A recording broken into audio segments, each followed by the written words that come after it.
Yeah. Check, check. Starting a new journey may Oh not boy. be, or maybe it's already begun. Welcome to the stream. There are many worlds. Kind of waiting for the end of They the song. share the same sky. One sky, one destiny. Little lo-fi Kingdom Hearts. Song's called Simple and Clean. Love that shit. Hey. Welcome to the stream, everybody. My name is Switch, and tonight we are going to be conducting the most intense power wash sim you've ever seen. And by that, I mean a normal power wash sim, because that game's not very intense. Also, there's lo-fi. I hope everybody had a good week. I hope everybody managed to avoid the chaos and nonsense that is Black Friday. And I hope I get to spend some time with you this evening, because this next 2 days I'm going to be at an event called Geek the Halls, where I will be hanging out, selling some lo-fi and some art prints, and it's going to be a good time. So if you're in the Portland area, come to the Doubletree by the Lloyd Center Saturday or Sunday this weekend, and come kick it with me. Come hang out with me. I'll be right by the front door, and I'll be the only guy there with a speaker, so you really can't miss me. But let's go ahead and let that be for tomorrow, Switch, because tonight Switch is playing some Power Wash Sim, and we got to get to it. So let us do the thing. For those that were not here, wait, where's my game? Ah, there we go. For those that were not here yesterday, no, not yesterday, day before yesterday. For those that were not here, wait, is my, sorry folks, hold on one second.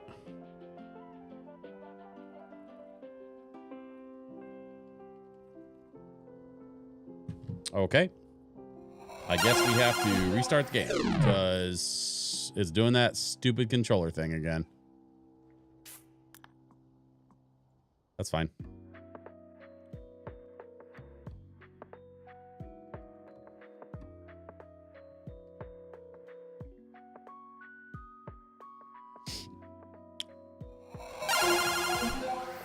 This should work this time, I think. Maybe.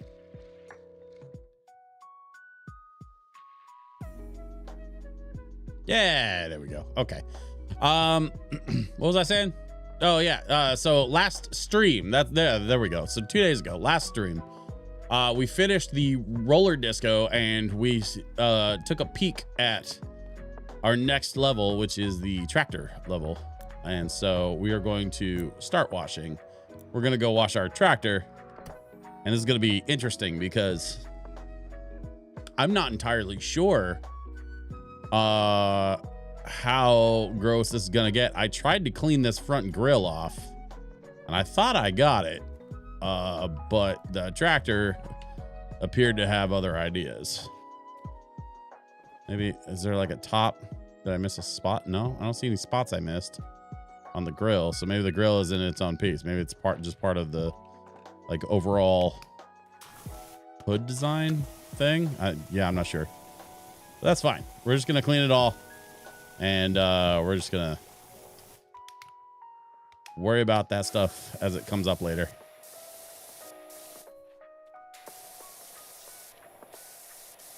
See, that's not really, that secondary grill isn't really its own piece either. Doesn't look like, which is kind of annoying.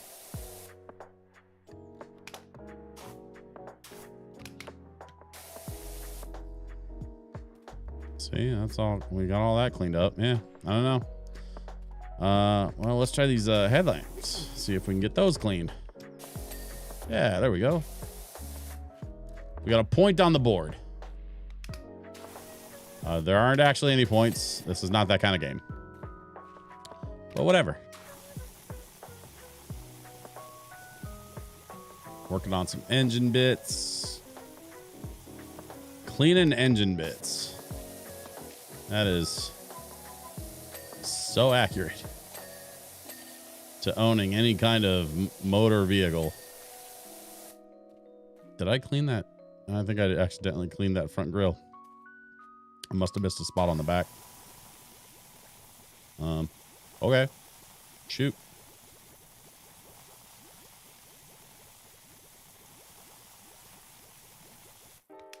Hey, Stowhole, how was your Black Friday, my friend? Not too chaotic, I hope.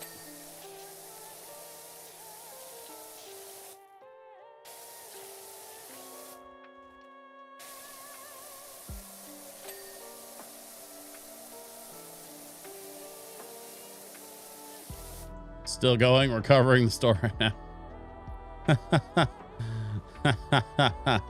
Oh, buddy. Are you closed at least for the day? I feel like a floor of a taxi cab. Yeah. Hopefully you're at least closed by now. You're not still open, are you?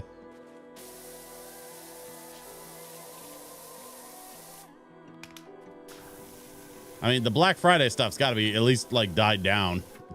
You know, usually it's chaotic in the morning and then it clears up in the afternoon. At least that's been my Black Fridays of the past.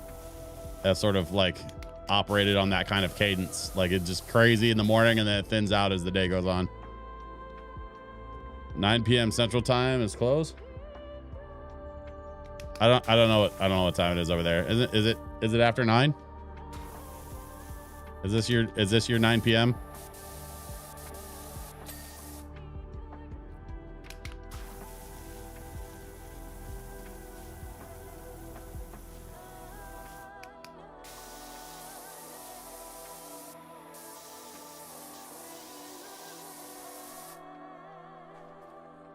We didn't have computer systems until 1:30 p.m. today. Dude, what? On Black Friday? They did you like that on Black Friday? That's dirty, bro. How did they not give you a computer, like a running computer? Did it crash from all the traffic? Was that the problem? Like your server couldn't take the load, or?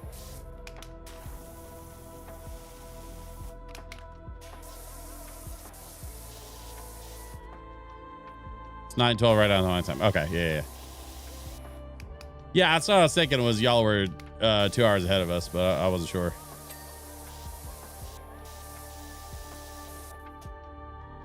Mall ran out of bandwidth for internet with everyone and every store inside the mall. Oh, so the whole mall went down, not just your store.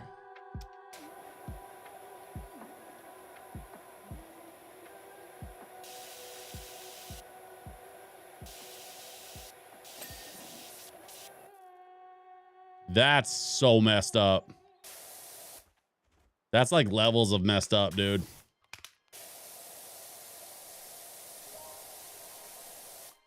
We had to run in offline mode. Couldn't tell if we made money until 2 p.m. Oof. Yeah, that sucks. I hope it didn't cost you any sales though, because like you said you ran in offline mode, so I presume that means you had some sort of like system in place to maintain business while the computers were down, which hopefully that was the case.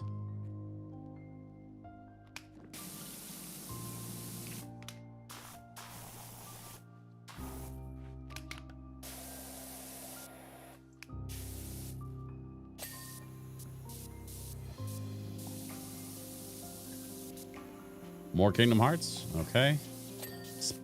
My Automated playlist has decided that we're going to just be listening to Kingdom Hearts today.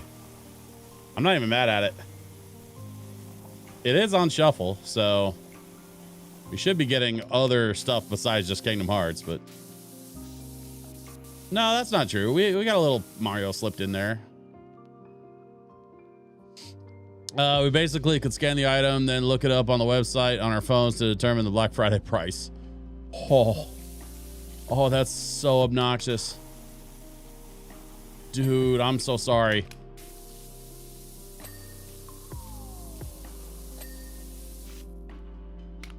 I mean, that's practically like lawsuit worthy right there, man. Like if I was paying, because I can only imagine, because I like, you know, we've talked about where you work, right? So like that's a pretty well-known space that probably comes at a pretty premium cost. So if I was you know, a regional manager of a retail chain, and I was looking at the costs of, you know, rent for a space at a place like that, and then the damn internet goes out on one of the biggest sales days of the year, oh, I'd be so upset. I'd be very lawyer upset, which is like more legally defined than regular upset.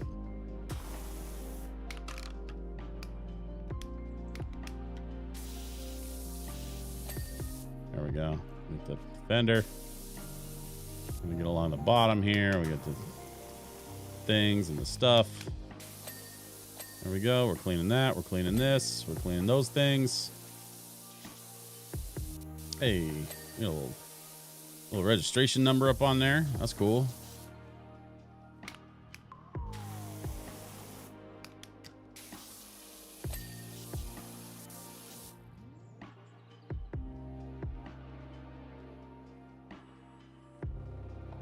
Had to put a husband in his place.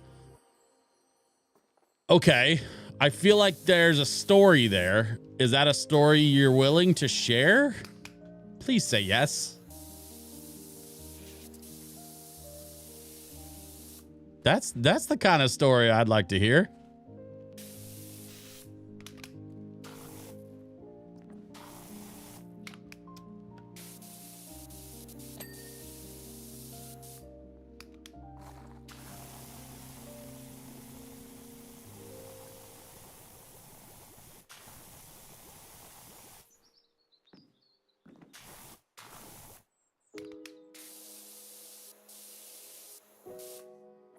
Oh, this is my wife. She went, yeah, no, I'm going to help her first because it's the nice thing to do, and I've already gotten you shoes.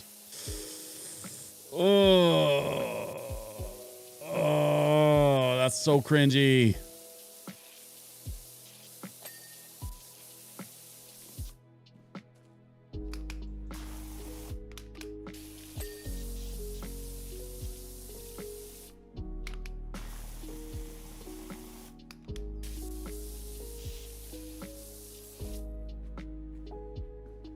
I hate that for you.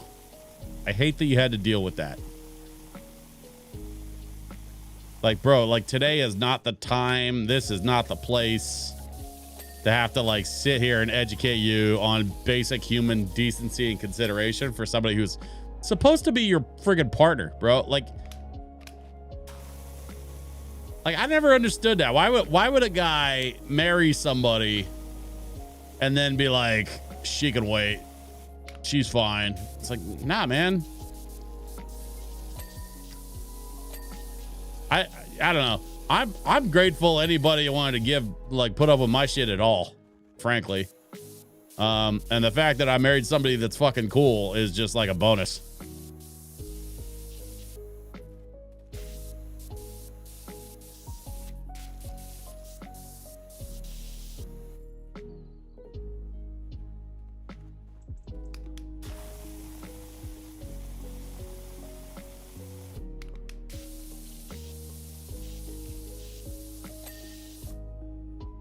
Another person asked me how much longer to get shoes from the back for her husband because her baby was crying due to hunger. And I'm already pulled in 4 different directions. Oh, yeah. Nah.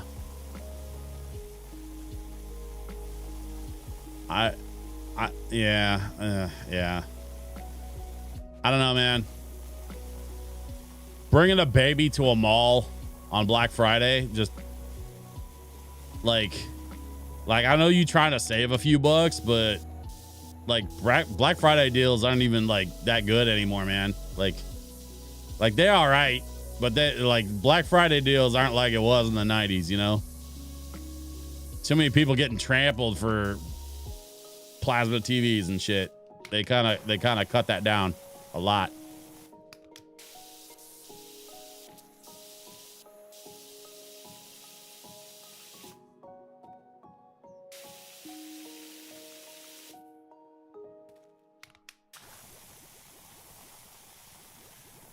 See if we can get as much as we can under the tire here. There's the ladder. All right. This other ladder needs a good washing.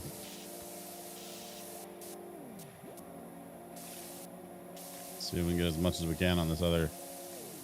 No, it's not a ladder. What is that? It's a footrest, foot something, foot thing. We got to clean the foot thing. We got to clean the foot thing so that Master Shredder will be pleased.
So I told her she could go because I'm doing the best I can.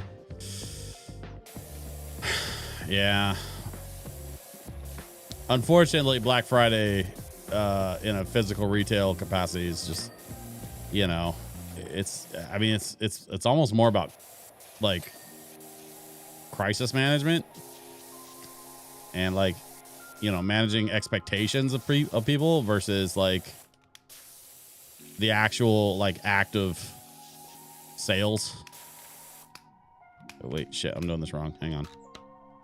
Nope, still doing it wrong. What am I doing? There we go.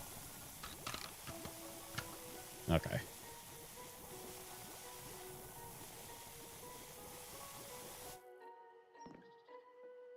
Foot and butt management. Yeah. Yeah. I mean, sometimes it do be like that.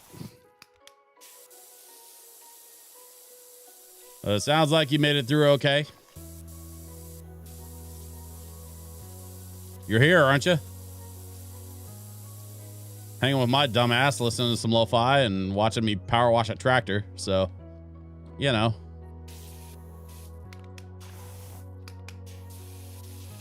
Glad you're here and not, you know, in the hospital or something. Something crazy.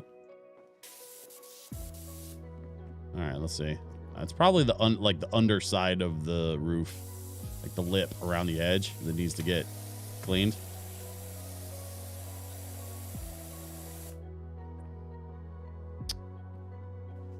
Yeah. Like along there, and then like along there, and then yeah, along here as well. There we go.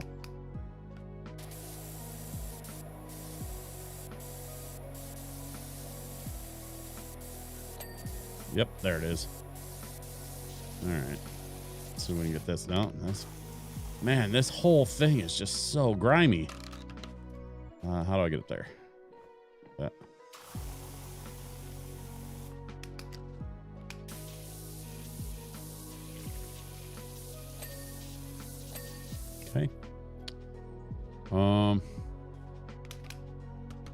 Let's go back window.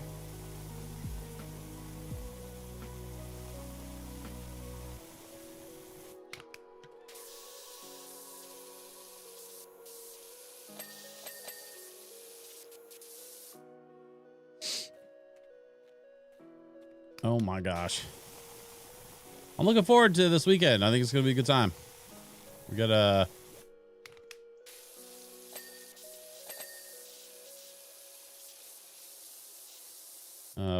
little tabling event we're going to go do.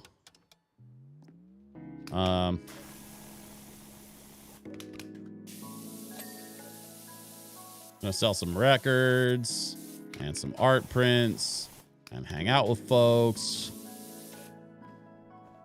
And it's gonna be a good time.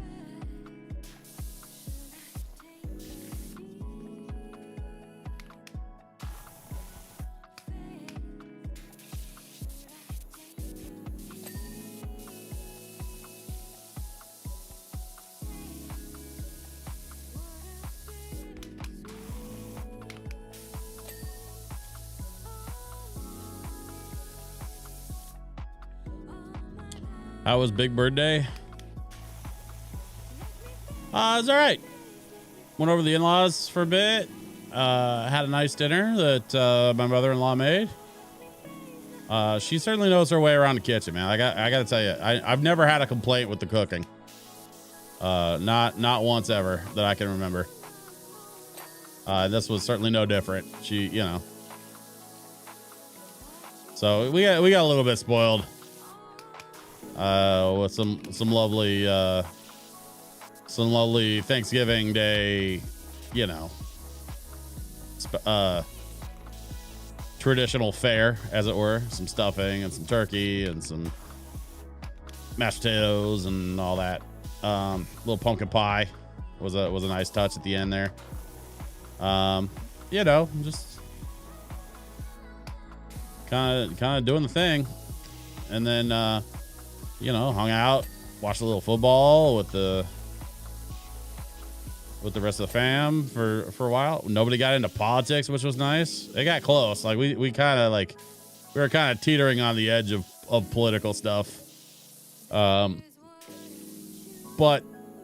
we didn't have to go down that road, which was nice. We could mostly just kind of keep it to football and working, you know. Telling them about some of the crazy work stuff I've been doing lately. Get all the gigs and events and stuff that I've had lined up the last couple months. It's been a busy couple months for me, which is wild. Honestly, it's a little wild to think about, like how busy I've been the last few months.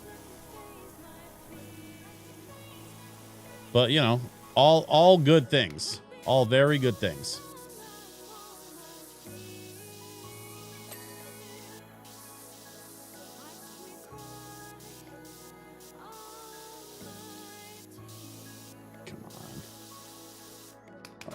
This tire is really filthy.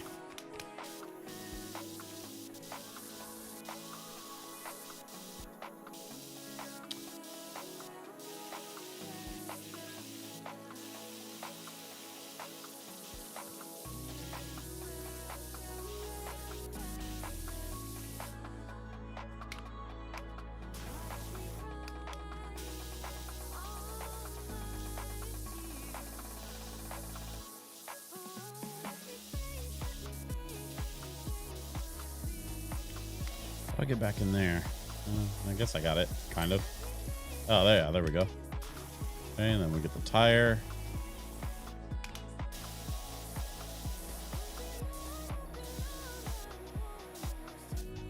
And then, yeah, we got a few spots on the inside here that need to be addressed.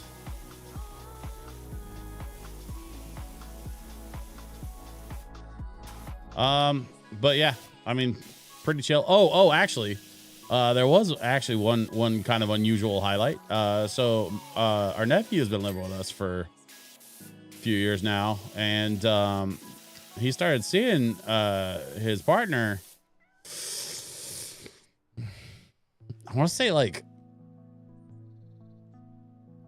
8 to 12 months ago. I can't remember exactly when they got together. sometime in the last year. And they're pretty great. And they get along really well. Their relationship seems like it's going pretty well. You know, all things considered. And so they've been you know, they've been kind of hanging out at the house, sort of like alternating between hanging here and then hanging at their place. And then kind of out of the blue a couple of days ago, my nephew says, hey, my partner wants to make breakfast for you guys. And I was like, oh, okay. So we had fresh made bagel sandwiches for breakfast on Thanksgiving, which was super nice. And they were fucking delicious.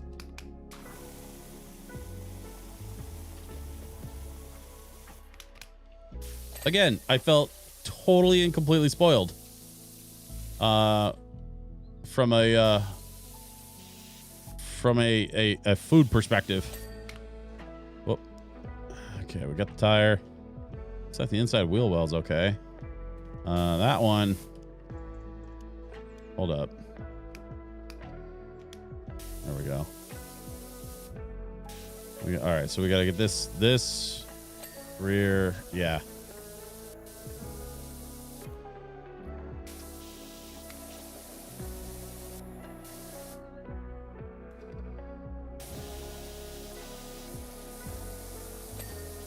Get them angles. There we go. All right, and then we have this front tire to deal with. Got that one. We got the front wheel well, I think. Where is it? Oh, the backside of the tire. Oh yeah, there we go. All right, so let's go like that.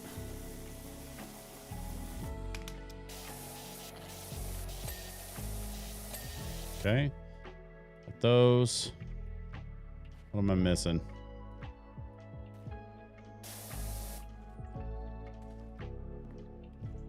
Oh, there we go. Okay.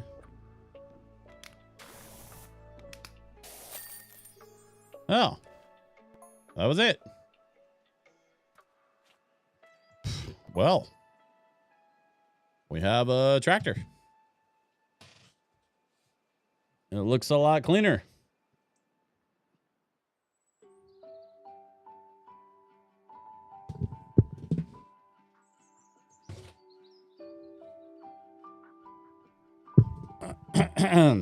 There we go. Okay, so we're going to continue on. What do we have? Temple interior.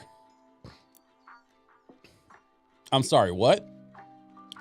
Blessings, chosen one. It is an honor beyond measure to finally have you within the hallowed walls of our temple.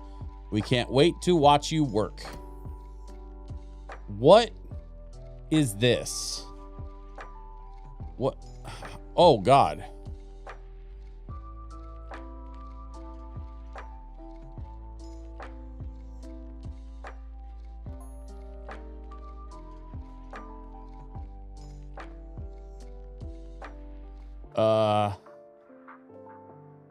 I guess we start with the doorway here.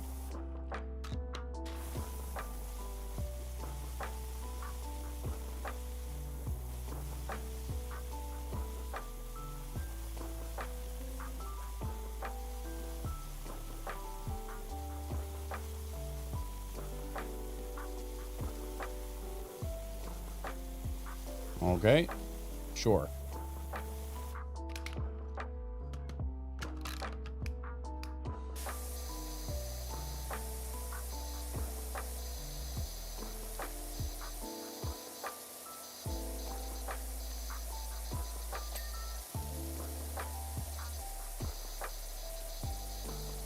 Door number 1, pressed, and door number 2. All right, not too bad.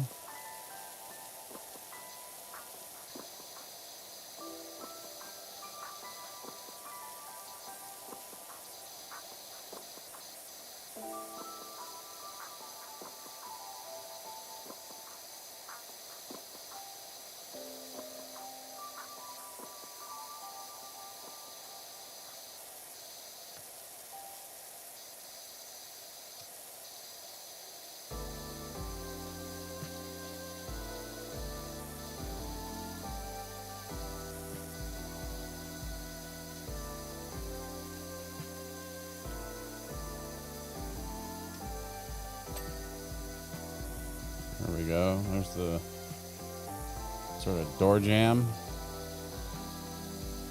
I just want to get this wall. There we go. There's the wall.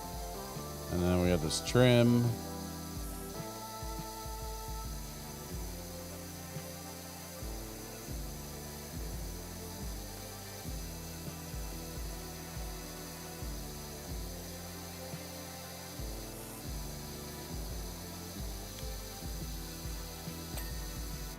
There we go. Man, there's so much crap. What is that?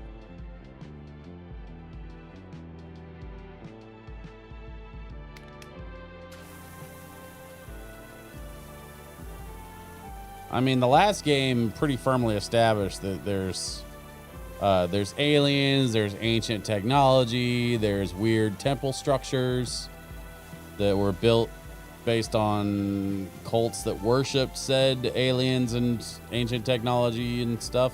Like, yeah, there's a lot of lore in that first Power Wash Sim game. So I'm kind of wondering what, like, I keep threatening to go find a YouTube video and sort of like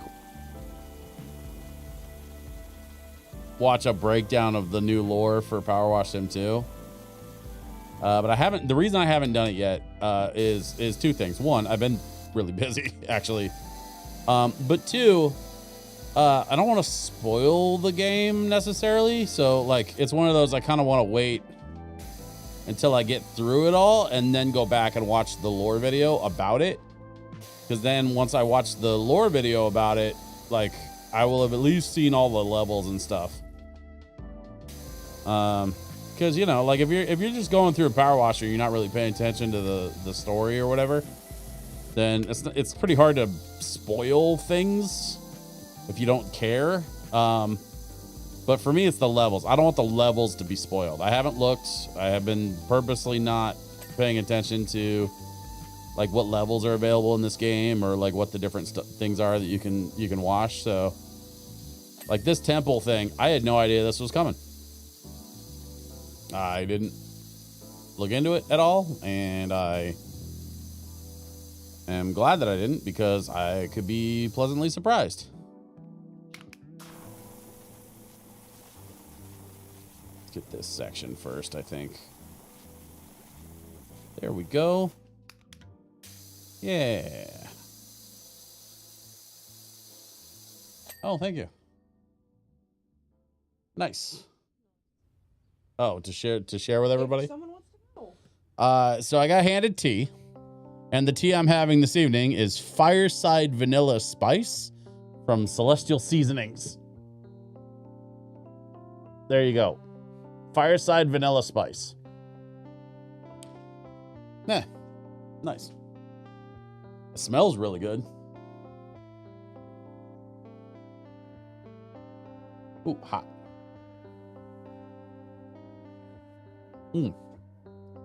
Oh, really hot. Yeah, I'm gonna let that sit for a bit. Just kind of let it do its thing. That is very hot.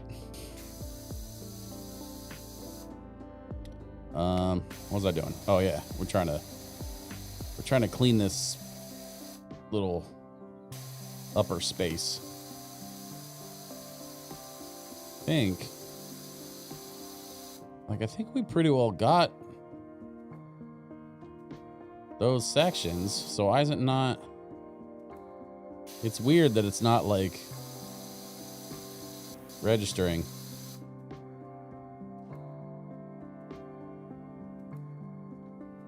Okay, I'll come back to it, I guess. Let's get this other one.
So as soon as we get this section clean, we can probably move on.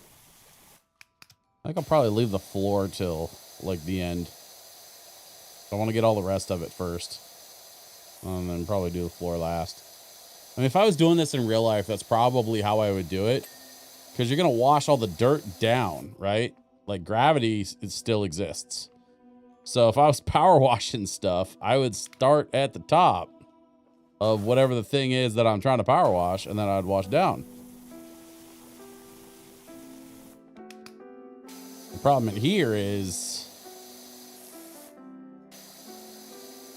it looks like these ceilings are pretty tall. So, up that way, maybe. You can go like this.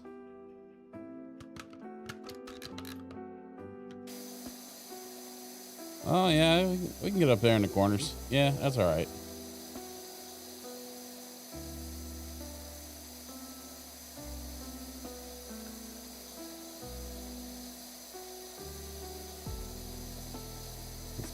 I would imagine that's probably good enough to get up the top section there. I mean, we'll find out once we kind of work our way down a bit.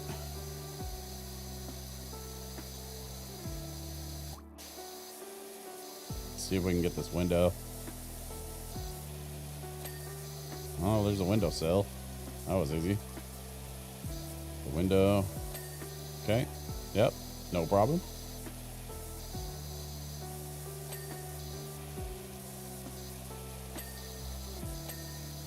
Okay, there's that upper section. Window 3. Okay. We got some light in here. It's helping.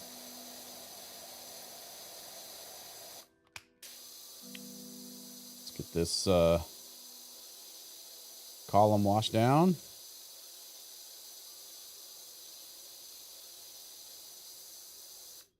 How bad does it look? It's not too bad. Let's go. Oh. Nope. There we go. That's what I was looking for. I'm going to get an angle on this near side column so that we can wash down.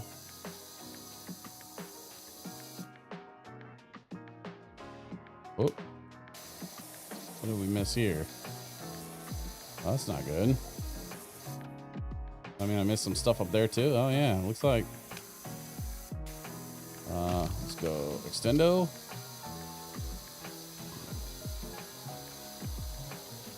Getting the sides and the corners.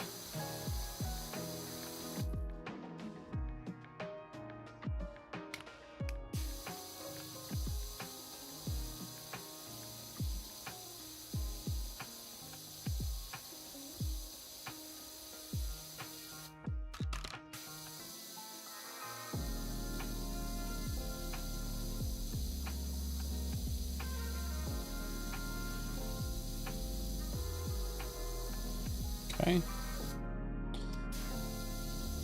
You know what I haven't watched in a while? I really need to is the Beetlejuice cartoon, man. I downloaded a bunch of episodes of the Beetlejuice cartoon, and I've been meaning to rewatch that shit. You remember that Beetlejuice cartoon from the 90s?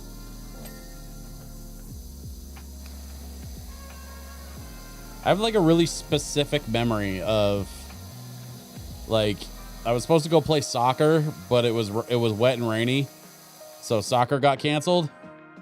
And so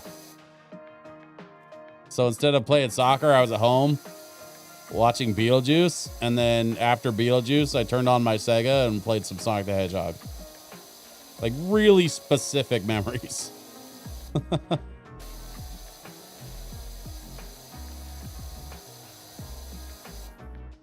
Missed a spot.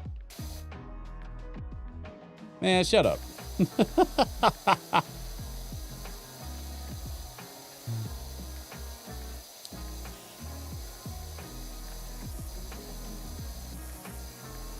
By the way, Jay Shorn, if you're thinking about coming into town at all this weekend, I'm gonna be at the DoubleTree by the Lloyd Center for Geek the Halls. I'm gonna have a table.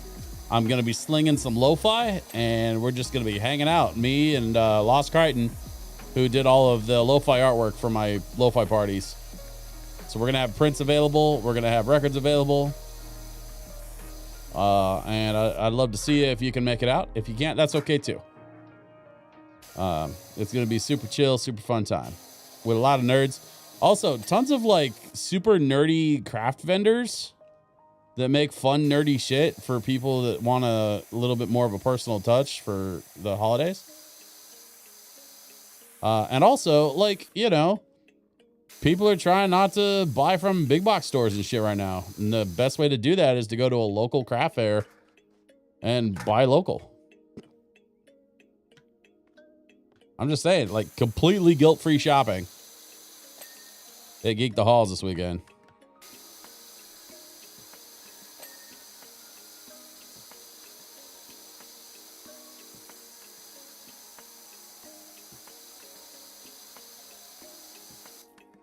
You going to get 50% today? Wait, hold up. 50% of what? What you talking about?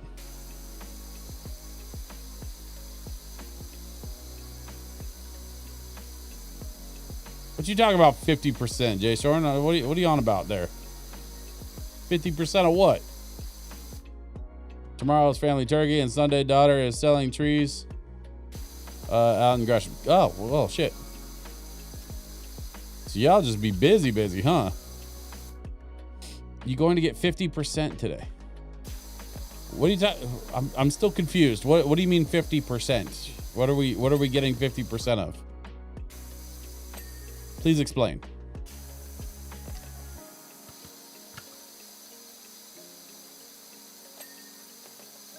Okay, there we go. There's the top bit. Got that part. We get this part. Hey. Now we just got to go down the side here. Right up in the corner. Yeah, there we go. That did it. Well, almost.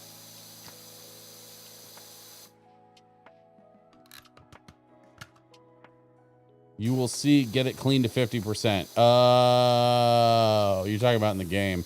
Yeah, I don't think I'm at 9% right now. Yeah, I haven't even got to 50% yet. Let me guess. A secret room opens up and then I got the other half of the shit to clean or something. Is this just like the bathroom level where I thought I was done and then the other half opened up?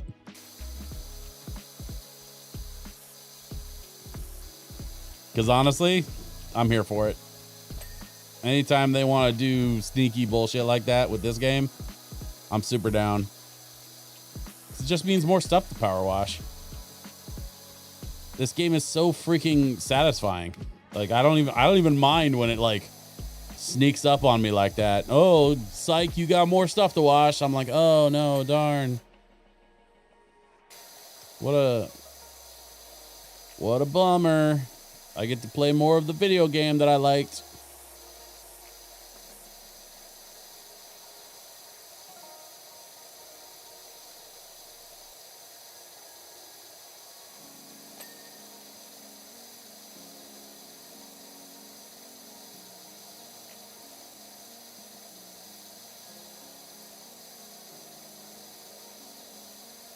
But yeah, no, to answer your question, we are currently at 11%. Which actually, I feel like we should be farther along than that. Well, maybe. I don't know. I'm just going to keep washing till we're done. That's all you can do, right? Just keep going till the job's done.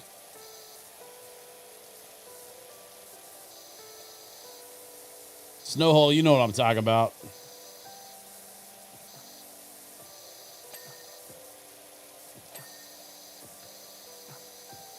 Actually, you know what? Jay Shorn, I'm glad you're here. Because I have a question that has been bothering me lately, and I'm wondering if you have an opinion on this. See, I've been really kind of eyeballing that Elegoo Centauri Carbon, mostly because it's a good price for what seems to be a reasonably performant machine. Like, it's not God's gift to 3D printing, but it seems like it can do pretty good. The thing is, right? I don't know if I want the Elegoo or if I want to go with like another system. Like if I want to wait, and because it seems like we're going through kind of a generational gap right now. Bamboo just released the P2S and the H2C, which tells me that like they're kind of going through some incremental upgrades.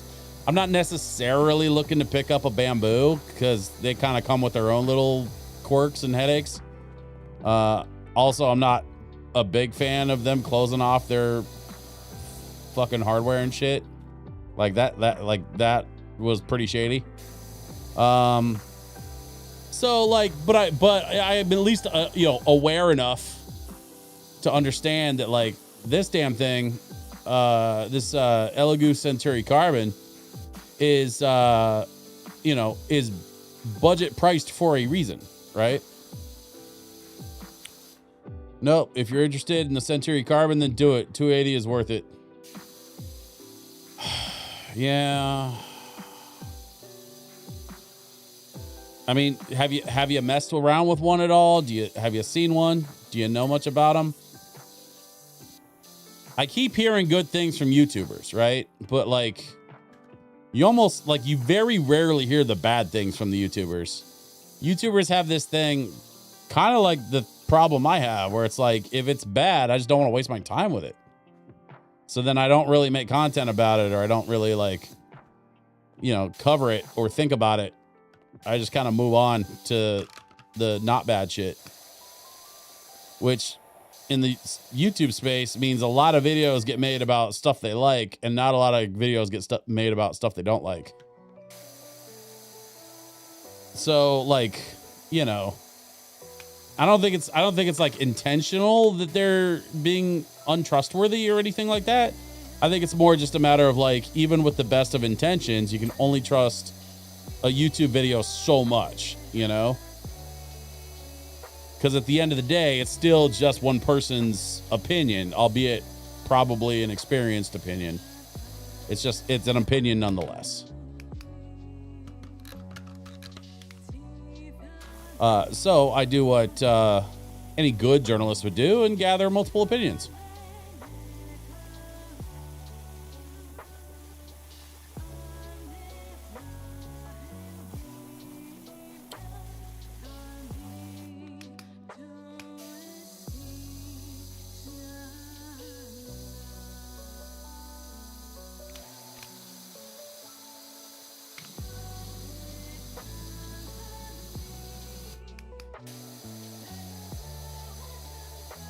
The only other question I had for you, and this is kind of related to the Centauri Carbon thing, because the Centauri Carbon originally they were saying they wanted to do a multi-material system for it, but then they aren't. Looks like a monofilament belt-driven filament is accessible in the right side instead of the back. Discharge is still out the back, so that's the problem. Well, the discharge is actually less of a problem because one of the demo files that they send on the card that they ship it with is actually a little poop collector that you can print out. That's like your first print. You print a little miniature Centauri Carbon that hangs off the back and collects the poop. And finally clocked out. Hey, Snowhole, congratulations. You survived another Black Friday, my friend. Glad you made it through. Go home, get your feet up, have yourself a nice cold beer or beverage of your choice. You, sir, have earned it.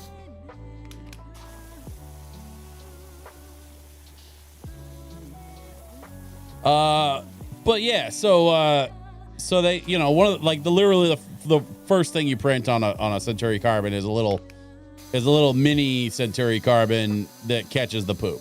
So like, that's not that big a deal. It just kind of snaps in place, It's like a, you know, a little tongue and groove thing that just sits there. So it kind of goes back to like, really the only, like there's two problems that kind of make me hesitate, right? Because again, it kind of like, you know, the farther along we go, the more it kind of shows where the compromises were made to get the price down to where it's at. One of those compromises is the absolutely atrocious camera, which is honestly like kind of an easy fix because I can throw it, like I can put a GoPro in front of it if I really want like good video. And GoPros are, you know, made for time lapse and stuff, so that's not a problem.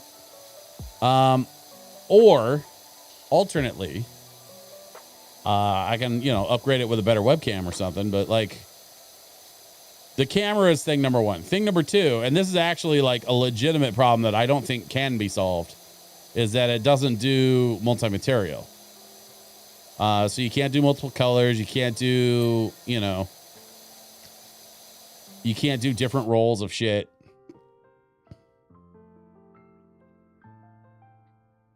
It can handle the cardboard rolls, so it's a good intro, better than the old Enders. Yeah.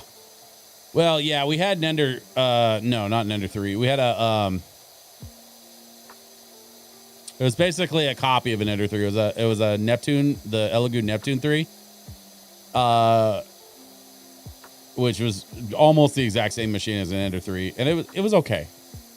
It, you know, my wife managed to get some good prints off of it. She messed around with it more than I did.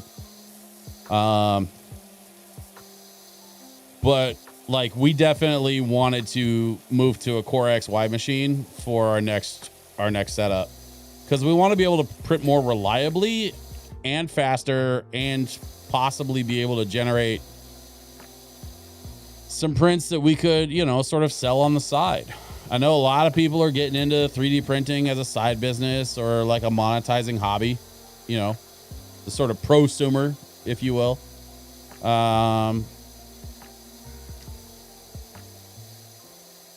But really, I just want a machine that I can rely on. And that's part of the reason why I haven't completely counted out Bamboo either. Because like, as much as I hate what they're doing, you know, it's mostly comes down to that slicer problem. Some people really want Orca Slicer. I personally don't really care. You can if you program the pauses and dumps so it cleans itself.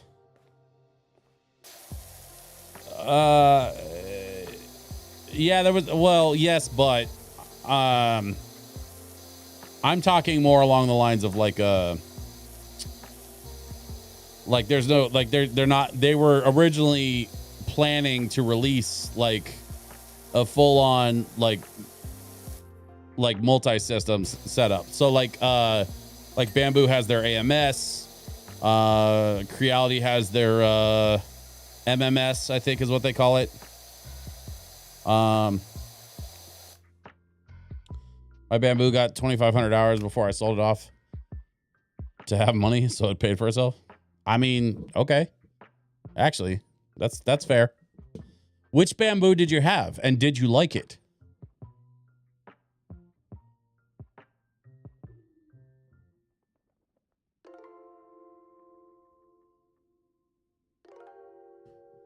Because I'm a little curious about that too. Like, maybe I do just go with Bamboo and just say fuck it.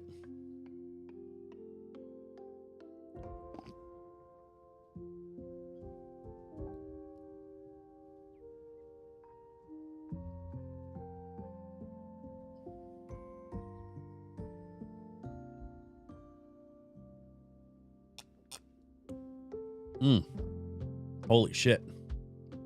That Fireside tea is so good. A P1S and I loved it, but for my apartment, it was serious footprint. Yeah. Yeah. I mean, we can find a space for a printer. We found a space for the other one, and it was a bed slinger. So that's one of the nice things about a Core XY. It'll be self-contained. We won't have to worry about the cat fucking with it when it's trying to do its thing. With arms, yeah.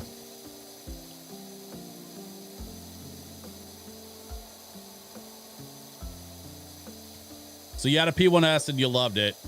It was pretty consistent then. It made good prints and you didn't have to fuss with it too much to get it to work right. Because I think that's one of our big hesitations is like we had to mess with that other bed slinger so much just to get it, you know, recalibrated every time, get it tweaked right, make sure it was like, basically we had to make sure it was like an optimum situation every time before we started a print. Because if we didn't, it would inevitably fuck the print up. So that's kind of my worry is that like, if we invest in another machine, which like we will at some point, we're kind of trying to figure out right now which one to go with, right?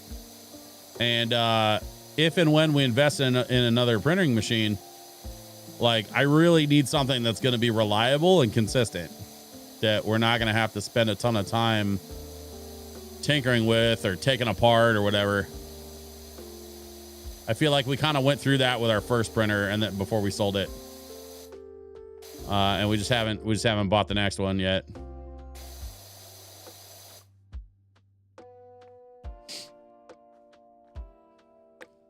Poo was the only issue. If it overflows, it'll destroy the print by jumping the belt. Every job on any bamboo self-adjusts.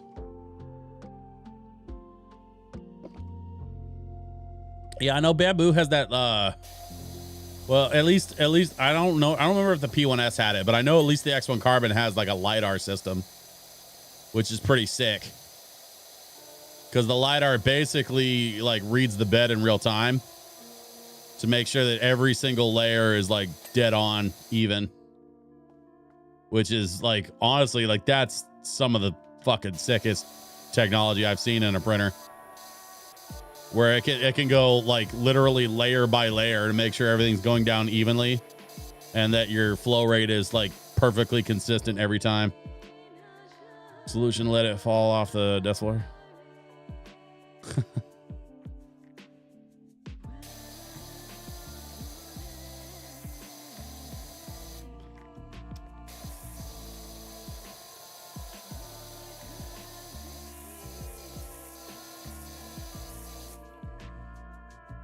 Carbon had LiDAR, but P1 had XYZ sensors, so it adjusted home and full bed height, even with on flat bed. Oh, nice.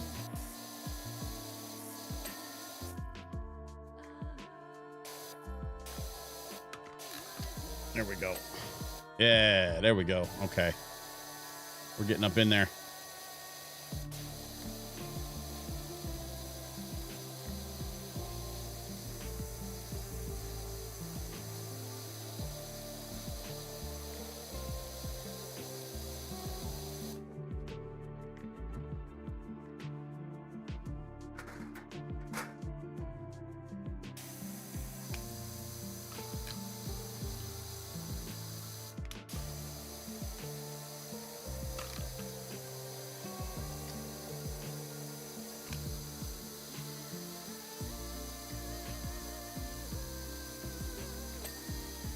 Okay.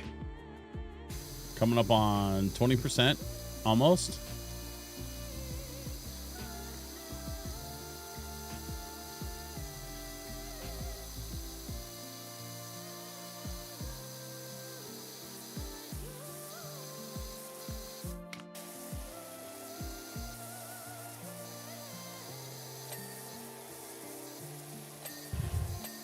There we go.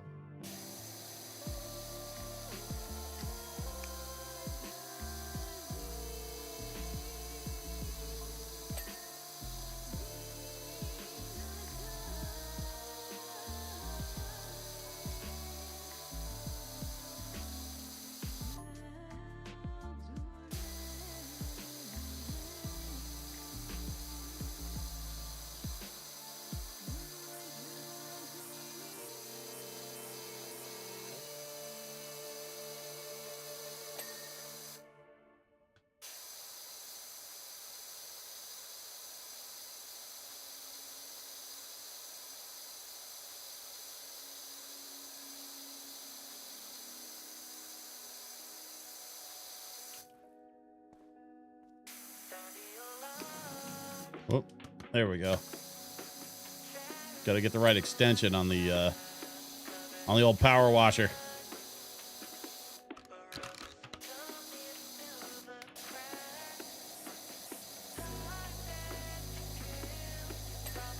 What we got? Sonic. Dorothy says hi. Hi, Dorothy.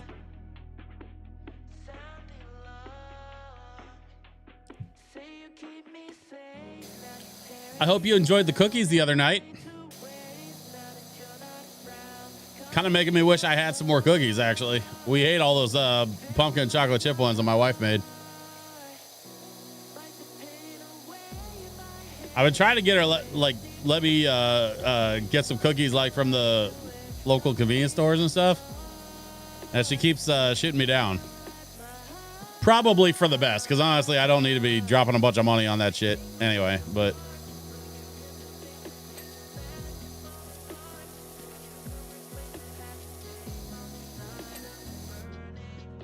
I bought her 2 pounds of cookies and the big ones for me.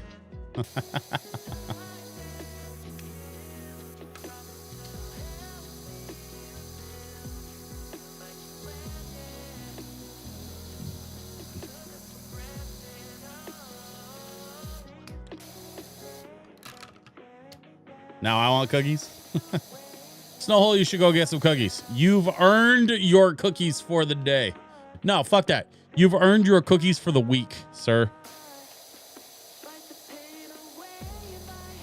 I'll be honest with you. I debated sending like cookies or donuts or something to your store, just as a funny, like, hey, good luck with Black Friday. I really thought about it, and then ultimately decided I didn't want to do it because I just didn't want to overstep. I didn't want to, overstep my boundaries, so to speak. But I debated sending you a Black Friday, like, hey, this is for you and the crew. I will always take free food. I will keep that in mind for the future. Definitely.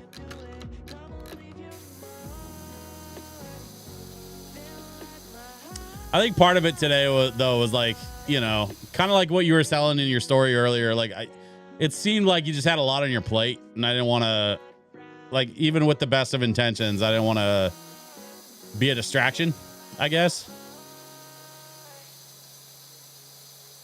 So, we maybe figure out something another time.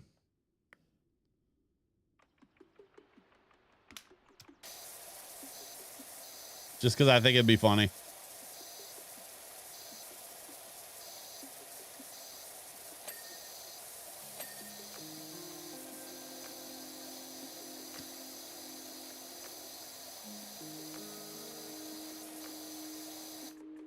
was a good day for the scouts. We unloaded 180 trees and sold 13. Daughter got credit for 4 of them, so it was worth it. Hey, nice. During Christmas tree sales, the scouts earn like $20 an hour, which can pay for summer camp. Oh, hell yeah. Tomorrow will be fun. Get to do time card corrections since no one can punch in or out. Oh, Jesus.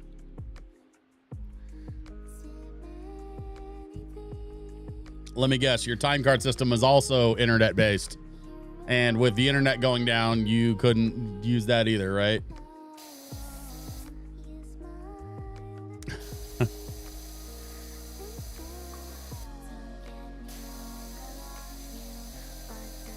Yeah, figures.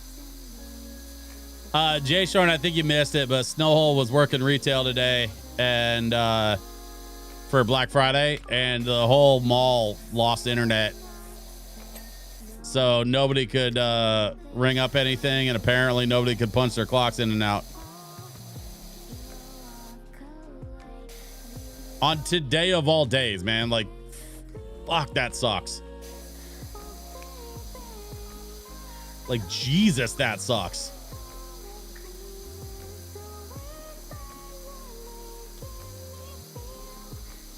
Could have been worse, I guess. I remember one year I was working at Guitar Center, and it wasn't on Black Friday, but it was like during the holiday season. So it was still kind of like, it wasn't like Black Friday busy, but it was still kind of busy, right? And somebody ran into a telephone pole out on the street and knocked out power to the entire block. And if y'all are not familiar with some of the stuff, if you're not familiar with some of the stuff they have at Guitar Center, they have a lot of things that are tiny and expensive. Like capital E expensive. I'm talking a microphone that's worth 5 figures that you could shove into an oversized pants pocket. And so, you know, some of those guitars are worth 6 figures, right? That they've got hanging there. So, they had to like usher everybody out of the store, and we were all standing outside, and we were out there for like, I don't know, 2 hours waiting for them to cut the power back on so we could all go back to work. And so while we're hanging out in the parking lot waiting for the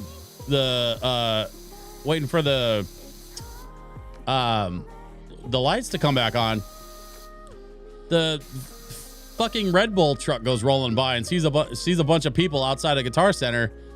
And so they pull up in their shitty little, it was like when they had the shitty little Suzuki SUVs that had the big giant Red Bull can on the back. And they pulled in with the Red Bull and they started handing out Red Bulls like free candy.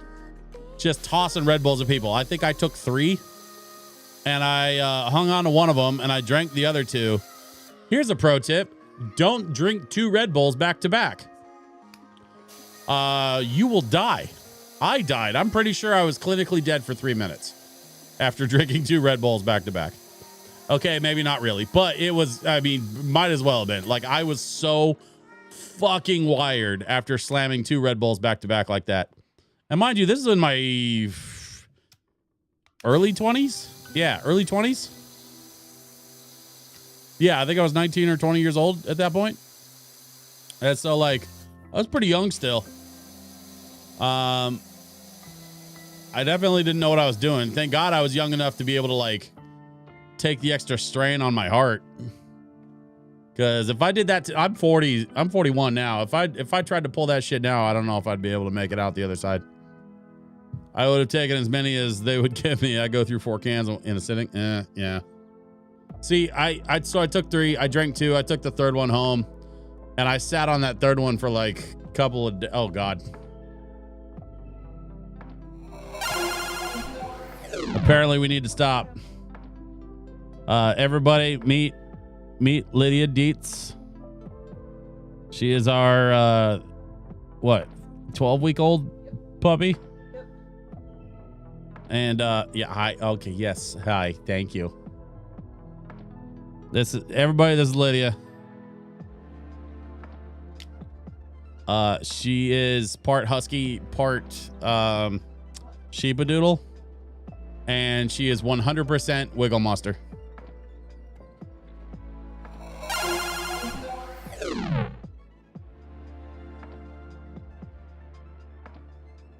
Yeah, so that's been my life for the last week. Is a combination of that puppy and my wife showing me the puppy. Look what she's doing now. Look what she's doing now. Just all the time.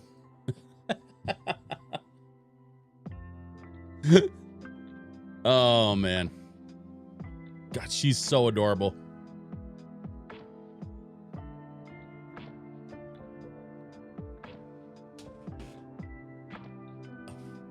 My wife knew somebody from the dog park that was fostering Lydia and her sisters. And so my wife, like, it was like on the way home from a long ass gig one night. She's like, hey, we need to have a serious talk. I'm like, oh God, what now? She's like, I met this dog and I really want to blah, blah, blah. And so we had a really serious conversation after a 3-day gig. Am I cleaning a church? Kind of. It's a temple of some kind. I'm still trying to figure out what it's a temple for. I'm at 25%, and there's this glowing thing inside this orb that looks particularly conspicuous. So it's kind of a church. It is a temple. I don't know what it's a temple to, but it is a temple of something. And Jay Shorn keeps saying you will find out, which is definitely not creepy. Like what's about to happen? Is it a jump scare? Am I gonna get jump scared in a fucking Power Wash game?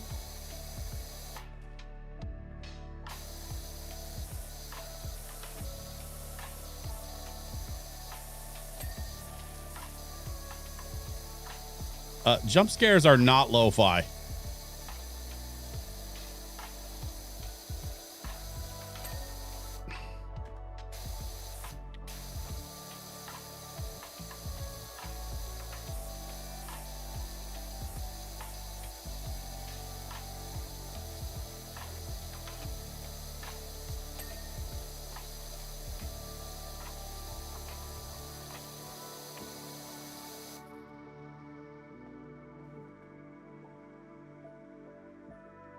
You're completing a storyline. Everything is tied together. Dude, stop telling me stuff. I want to visit the Church of Tetris. I've seen that church. They got mad at me because I kept playing my music over their live stream.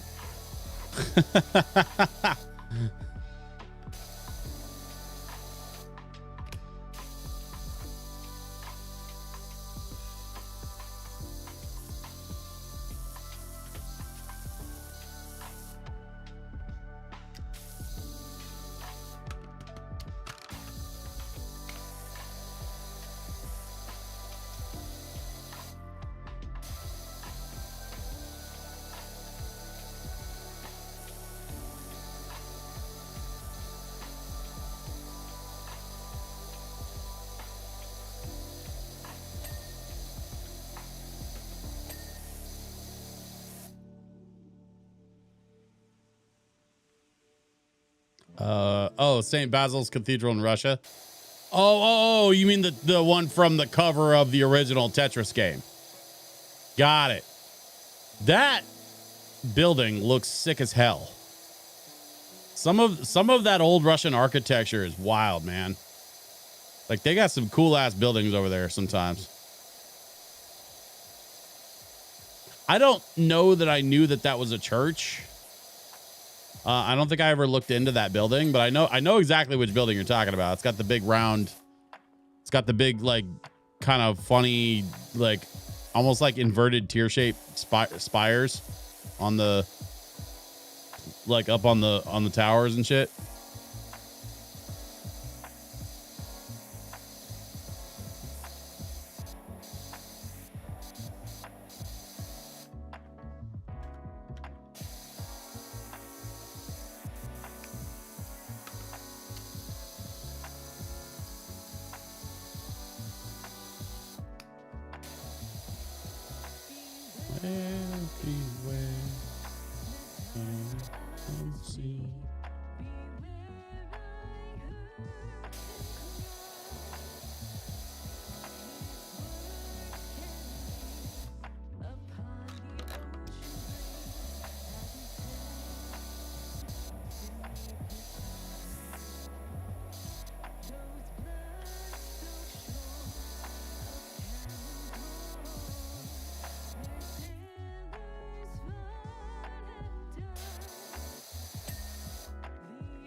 Pilster. Okay, we're at 28%.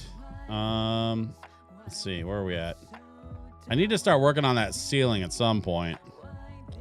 I think we keep kind of plugging away on these walls, and then we'll sort of work our way back towards the ceiling.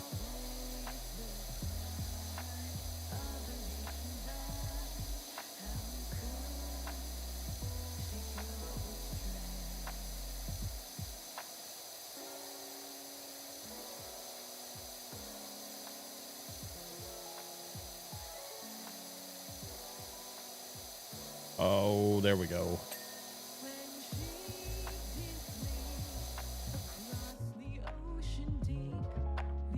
Is the lo-fi loud enough, y'all? Onion domes? Yeah, onion domes. That seems accurate.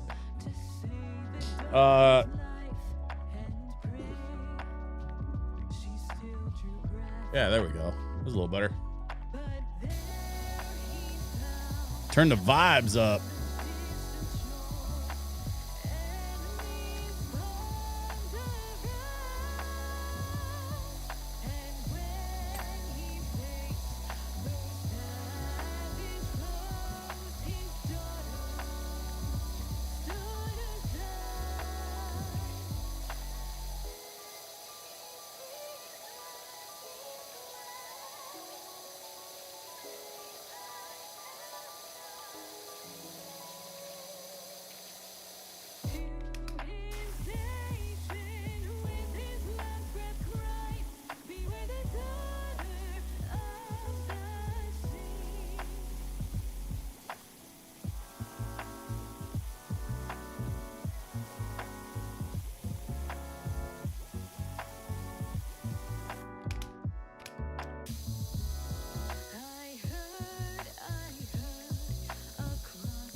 This World of Warcraft lo-fi record is one of the ones I'll be selling this weekend at Geek the Halls, Doubletree, Portland, all weekend long.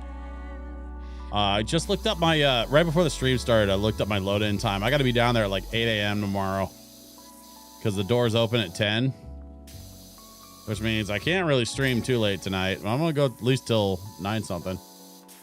I want to see how far we can get with this temple too, because apparently something's supposed to happen at 50%. We're already at 30, so might as well get at least that far tonight.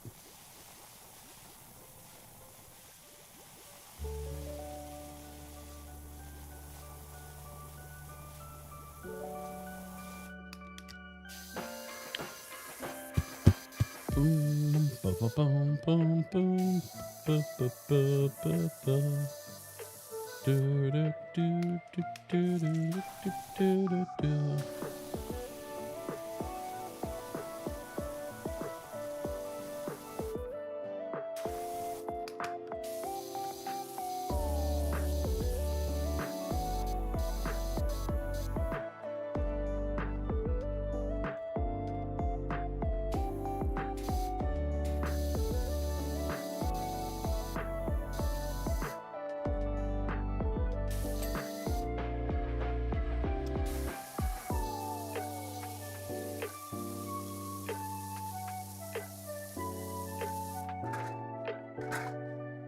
I checked out Lloyd Center when I was in PDX a few months ago. Oh, yeah.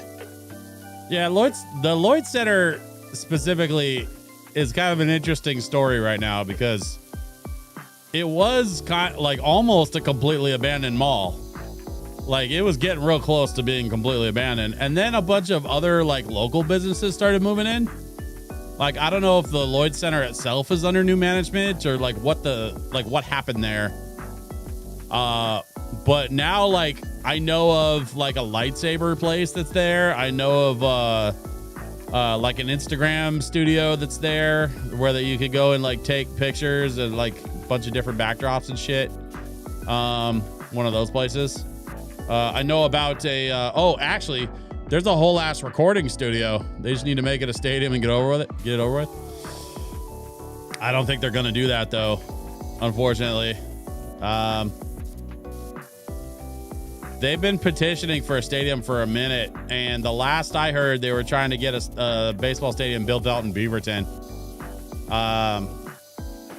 Because a stadium comes with a bunch of other problems, right?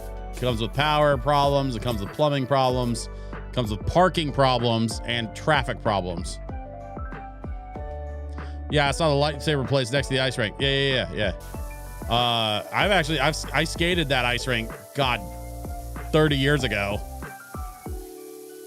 Kind of hated it actually because the way it was set up, I didn't like it as much as I like my home ice at the other mall here in the Portland area. It's a place called Clackamas Town Center.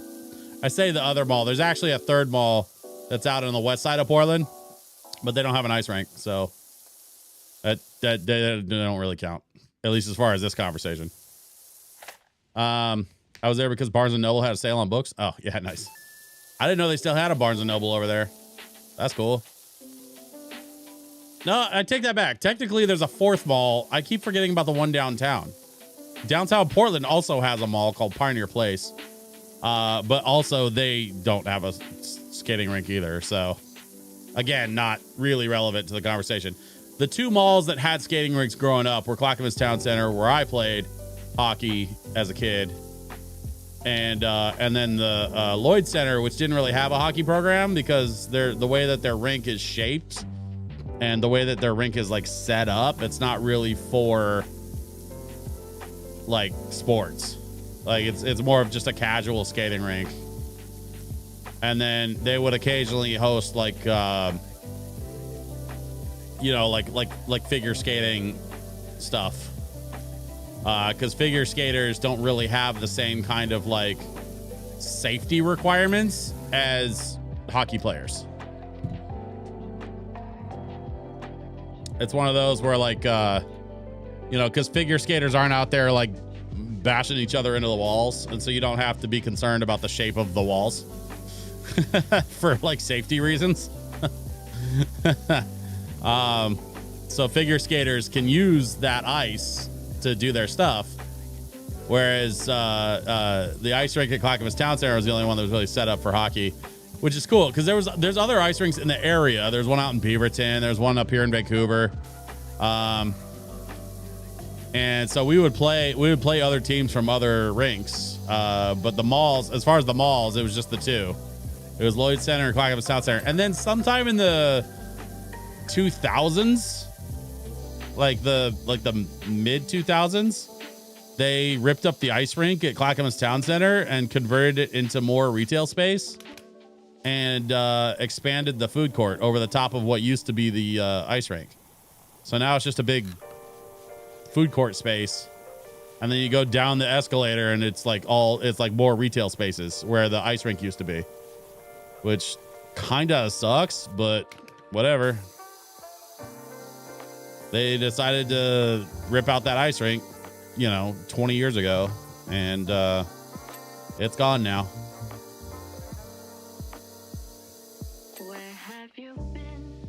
Our public parks department puts up an outdoor ice rink every year at the park near my house. Should be almost ready to go by now. Oh shit, that's cool. Perk of living in Minnesota, I guess. You get them outdoor rinks a couple months out of the year. That's pretty sick. That's one thing I never actually got to do. I made a trip out to Spokane, Washington when I was in college to do some journalism stuff out there. And I saw an outdoor ice rink, but I didn't get to skate in it. I was busy. I didn't have my skates with me, so it wasn't really an option back then for me to do any of that stuff. But man, skating an outdoor rink is the one thing I never really got a chance to do. I've skated on professional rinks. I've skated on, like different size rinks, different size ice and shit. We played an exhibition game on the local pro rink at the Memorial Coliseum in Portland. That exhibition game on that pro rink, man, the ice is so much harder and the rink is so much bigger than you think it is. Especially when you're like 13.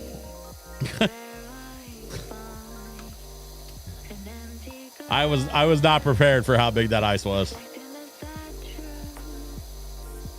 And it's even crazier when you think about like those pro size rinks are still smaller than the Olympic size rinks. The Olympic size rinks are crazy huge.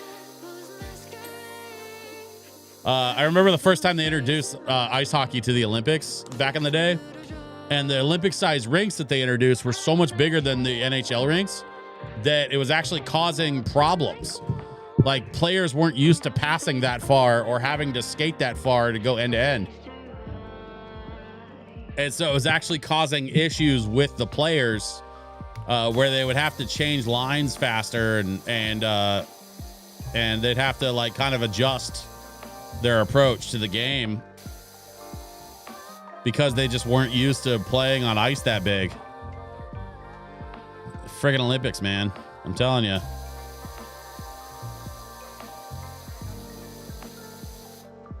How do I get these things? I feel like I've gotten one or two of them already. Can I hit it from back here maybe? Oh yeah, there we go. So that's the problem. I just need to, whoop. First of all, I need to not fall. Let me see if I can, yeah, make the jump. Oh, nope. Almost. Third time's the charm. There we go. All right, let's get this. I think we got that one already.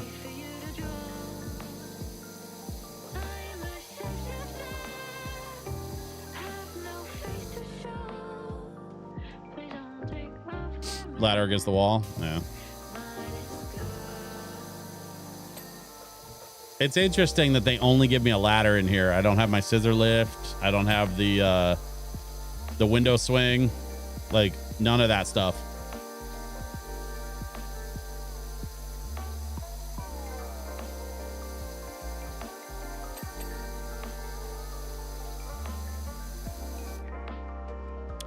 Band designed the logo for the Zamboni and the town named it Jamboni. Pearl Jam just donated cash for a small town ice rink to get a brand new Zamboni machine. Just saw it in the newspaper yesterday. Oh, nice. Pearl Jam, huh?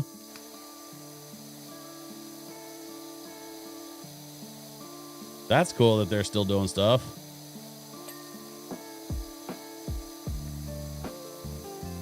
If I had a big rock band, I would totally be doing shit like that too. Like donate to like local, because when you have money, right, you have to donate a certain percentage of it for the tax write-offs, in order to like qualify for a specific tax incentive. And so it's kind of in your best interest to donate at least some of it, right? And if I have an option of where I'm going to donate my money to, I would totally be down for donating like to a local like community ice rink effort or whatever. I think that's sick as hell.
Why were we obeying a vow of silence, I hear you ask?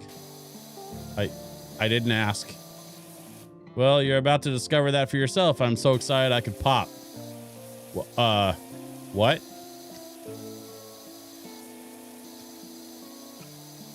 I'm sorry, what's that now? I didn't ask why you were taking a vow of silence. I don't really want to find out.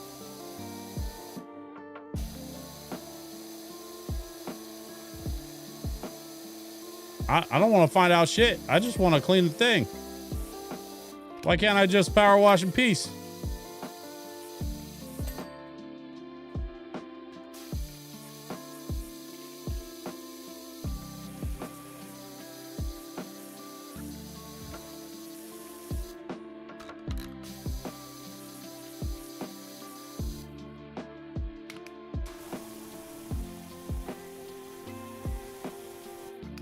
Okay, I guess we got to do like this.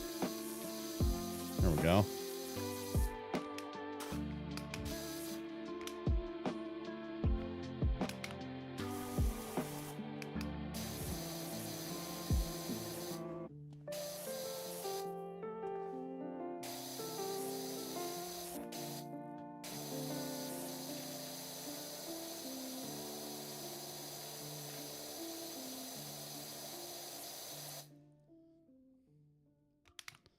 Nothing like soap to remove that waxy buildup. Yeah. Yeah, I appreciate that the soap in this game is actually useful. Unlike the first game where it was basically worthless. I mean, it might have sped things up a little bit in some parts of the first game, but mostly I just kind of ignored it. Really just felt like it wasn't worth my time and effort. Plus, it was a depleting resource. You had to refill or whatever. I didn't mess with it too much in the first game. So this time around, I've been trying to use the soap more because it actually feels like it's useful, like it's doing something.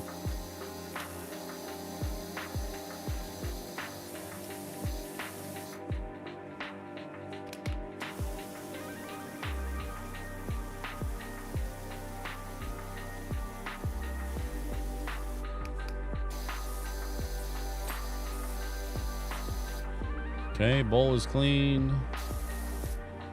What am I missing? I feel like I'm missing a spot somewhere.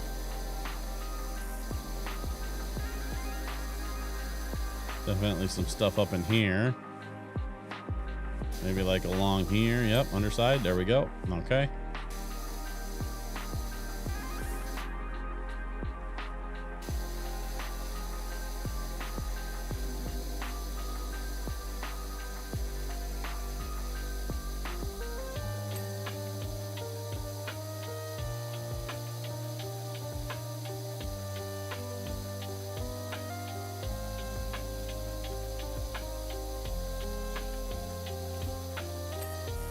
There we go. Got that part, got that part. Candle, got the other candle.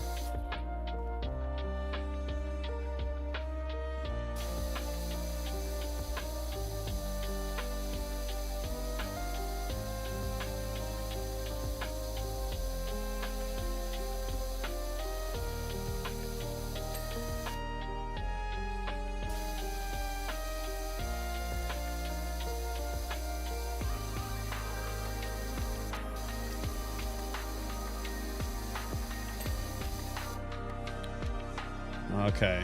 Got a little patch on the ceiling. Got the A-frame roof here, and then we'll have this little altar area in the back. I'm kind of saving that one for last. Oh, and I got to do the chandelier still. I haven't even touched that yet, really. I've been standing on it to like wash certain areas, but I haven't really. And then of course we have the. Did we finish floor? No, we didn't finish floor. We still got floor.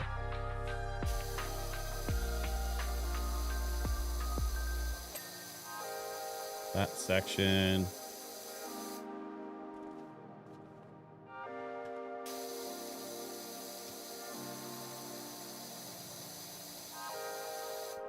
The soap does have an end of life if you have, say, 100 square feet out. Is that big? Okay. I mean, yes, but it refills itself as you use it, right? So it's not like before where you would just run out and then you had to buy more. This soap just like auto refills. It's a lot easier and a lot more practical, I guess, from a game mechanic standpoint, versus before it was just another resource you had to pay for sort of needlessly. All right, let's see. So that's all of that. We got all of those. Looks like maybe our dragon friend up here. We missed a couple spots.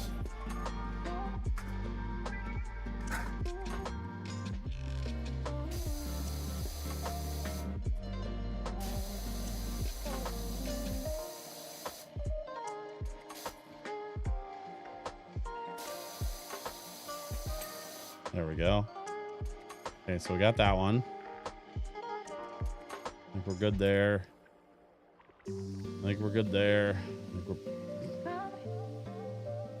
I think we're good here. Okay.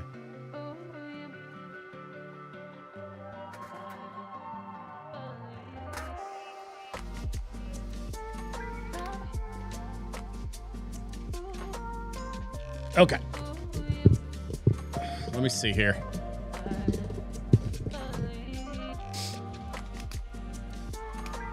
Let's go like that. Let's see if I can soap up the ceiling a bit. Looks like it won't quite reach the middle. Oh yeah, there we go.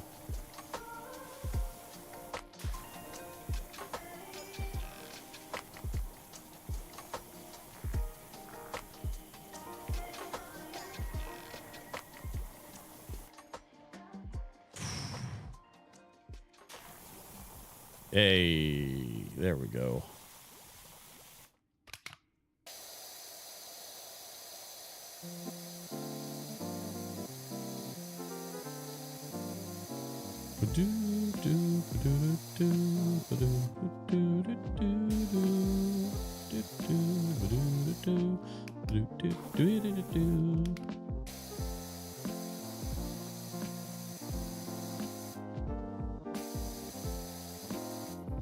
If you use multicolor nozzle, it might go a little faster. It might. I'm not worried about it. Are you trying to tell me to hurry up? Because that's not lo-fi. We're doing lo-fi, which is we chill and go at our own pace.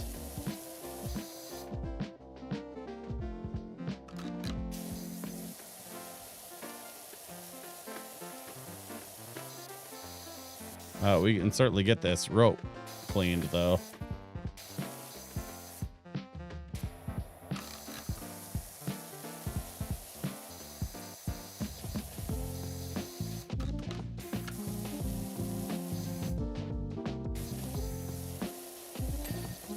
There we go.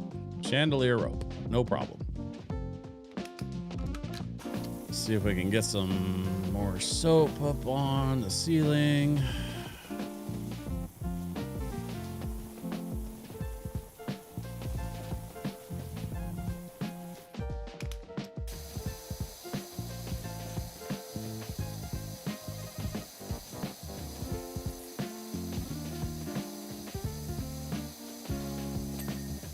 Okay, there's that section. There's that cross beam.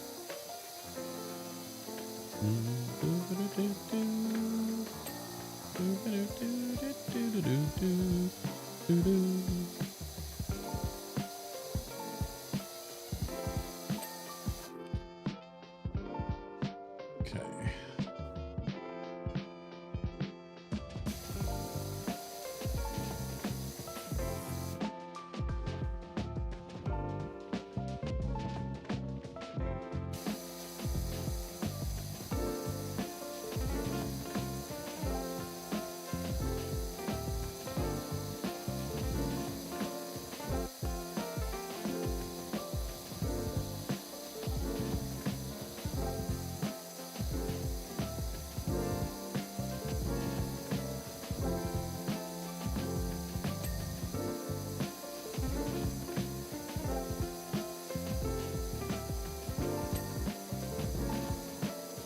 %. We're almost to 50.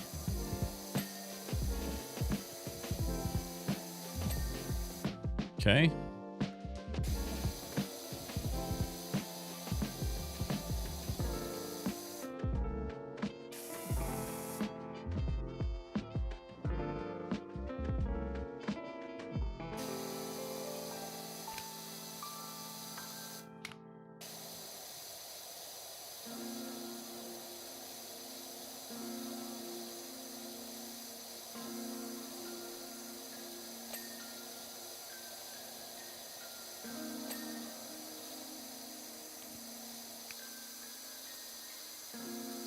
There we go.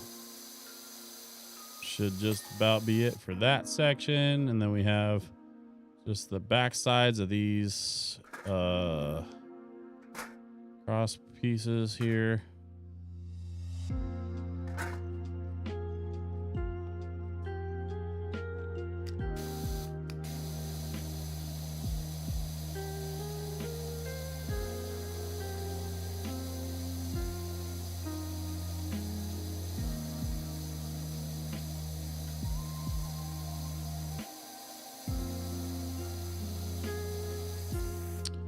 That is not how I wanted that to go.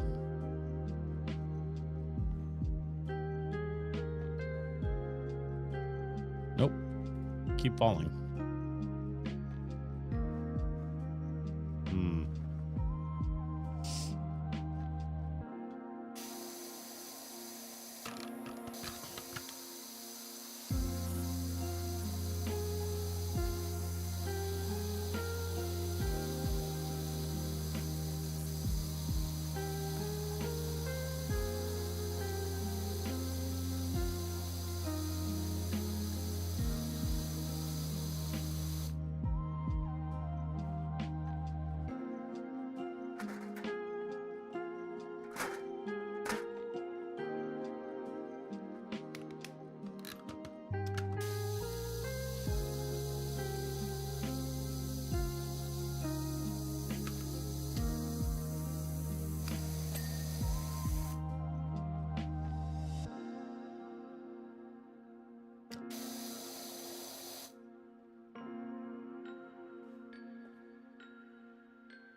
What am I missing? Oh, I see it. Okay.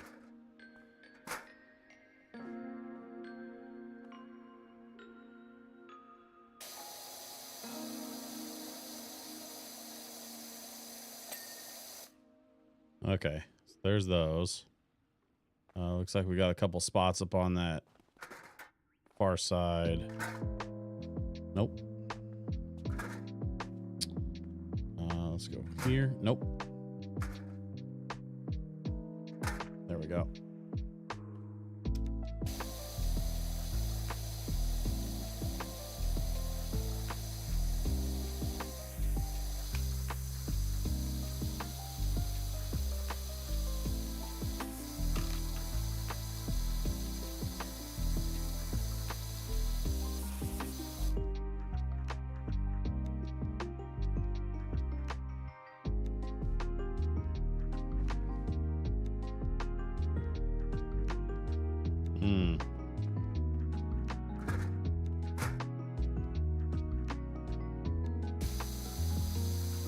I feel like I'm still missing a spot somewhere along here.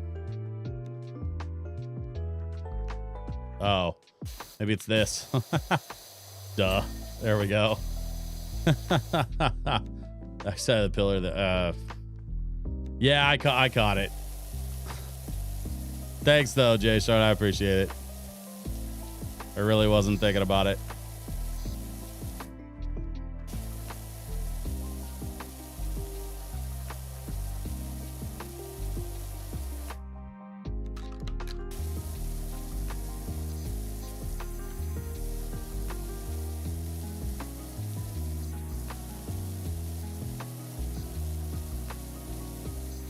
Okay.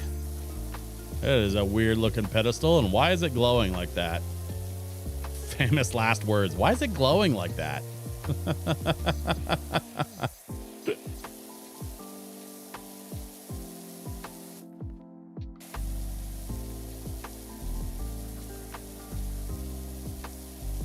we go. Come on.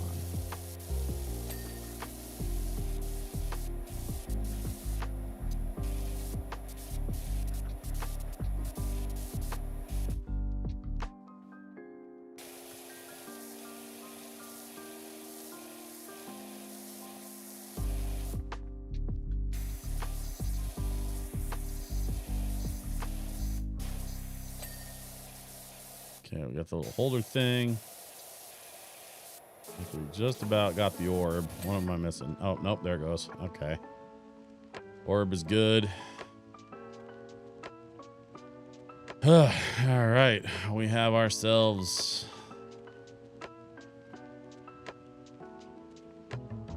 most of a temple. A little more scrubbing in the back side here. This little alcove needs to be finished up. And then, yeah, we are saving that chandelier for last.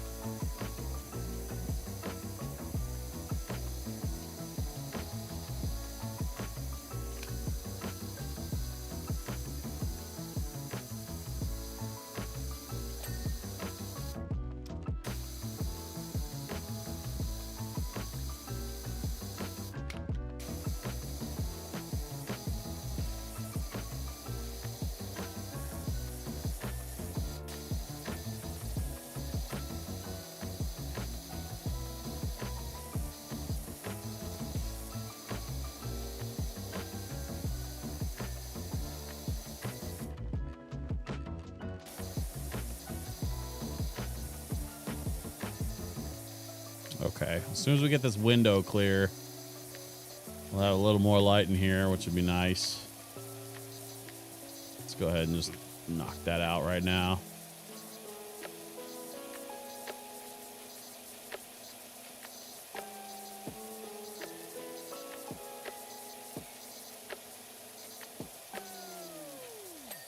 There we go. And the window frame. There we are.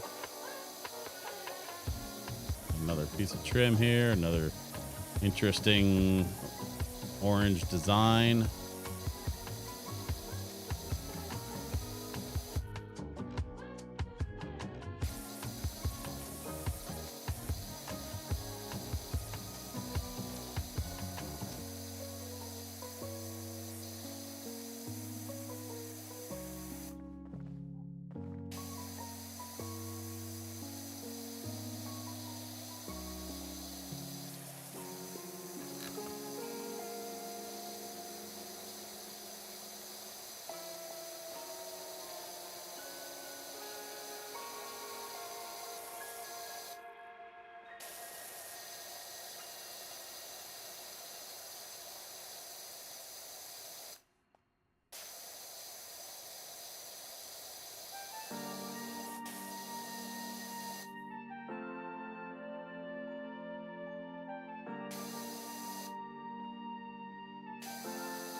Okay, there we go.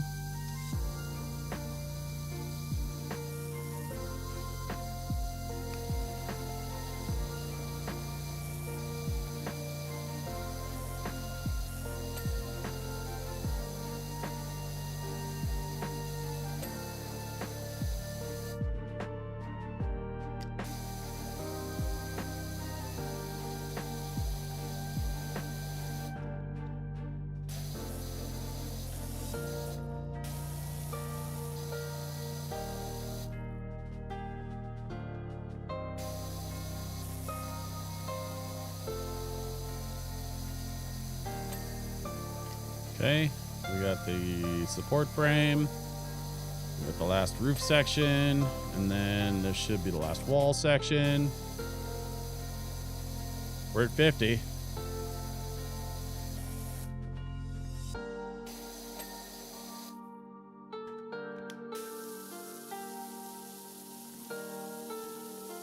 Finish up this flooring.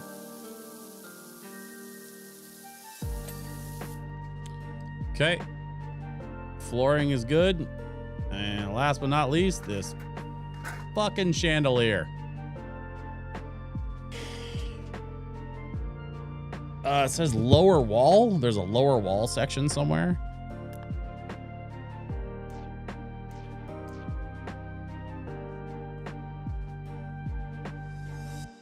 What did I miss?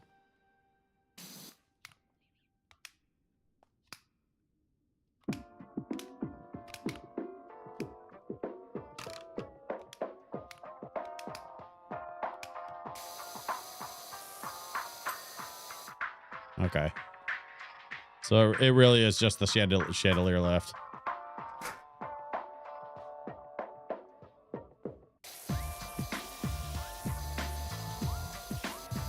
All right, let's get the grime and then we'll come back for the wax.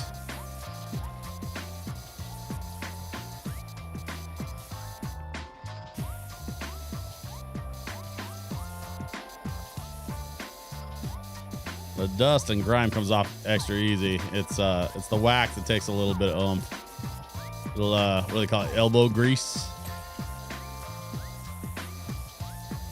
as my dad used to say.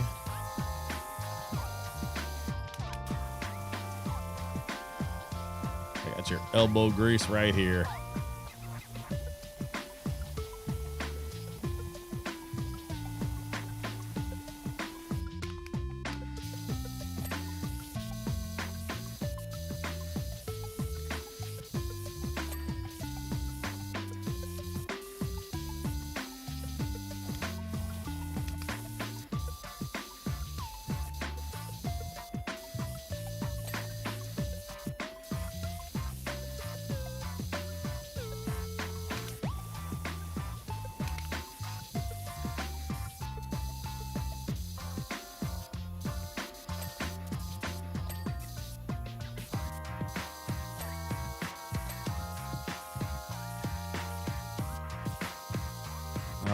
We got all the candles.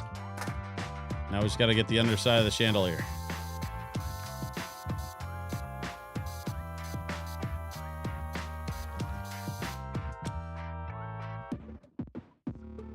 Will the table break the chandelier's fall? Also finally home at 11 p.m. I'm glad you made it home, buddy. Take a load off. You deserve it.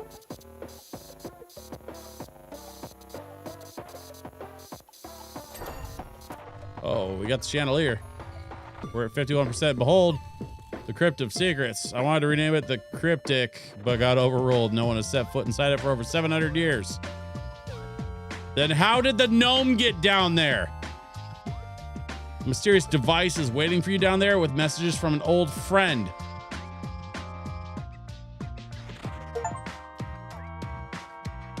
Deep lore in the temple interior job. Descend the stairs.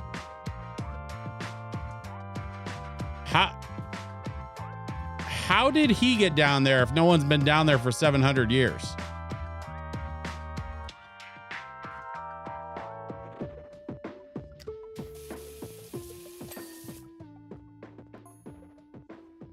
That's my old phone, all right. I'd recognize that distinct lack of features anywhere. What?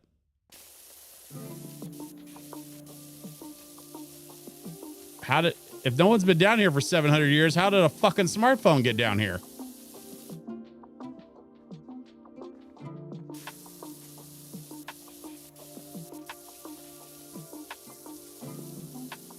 I don't think I'm being told the whole truth.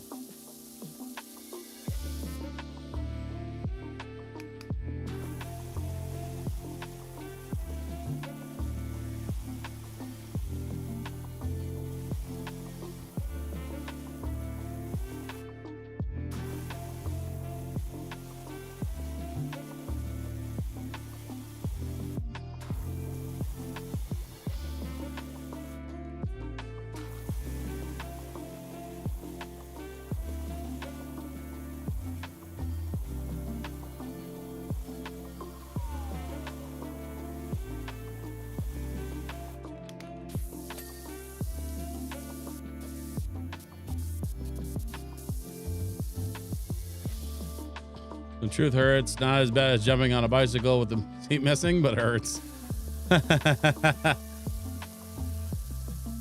It's a fair point, I guess.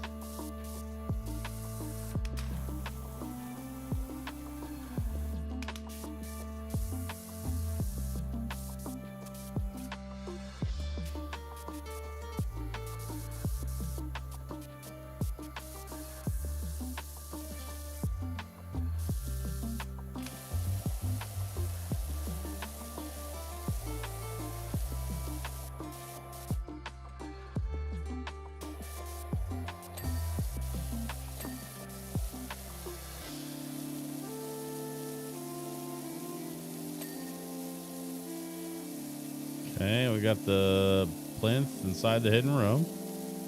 Yeah.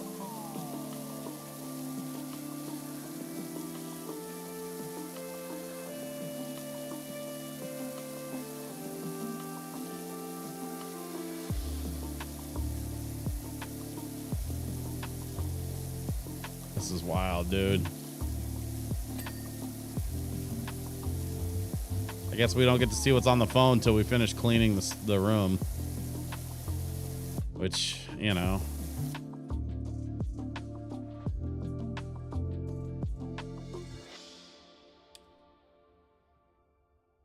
It's 9 o'clock. You know what? I'm gonna keep going. I'm gonna keep going because we've got a secret room to clean.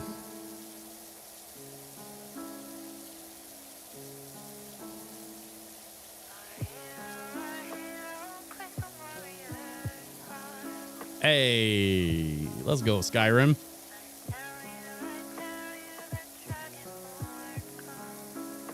This song should not work as a lo-fi track, but I like it.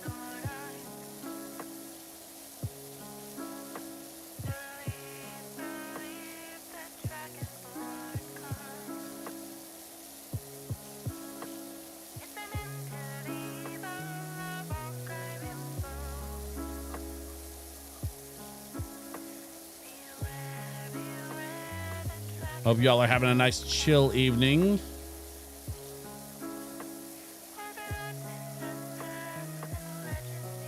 I see folks kind of popping in and out.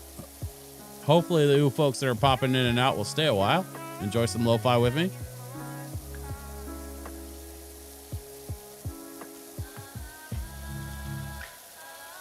We just unlocked this hidden room beneath a temple, and we're trying to clean it so we can find out what's on that phone in the middle of the room.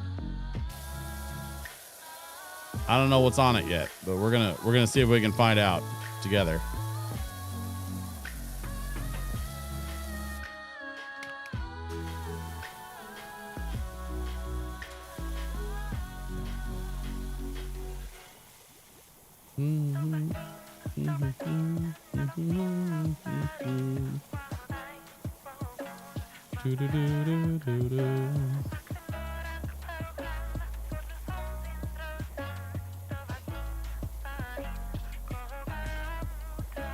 Probably a voicemail about your car's extended warranty.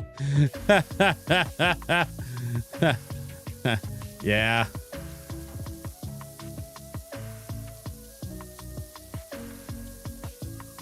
Yeah, probably.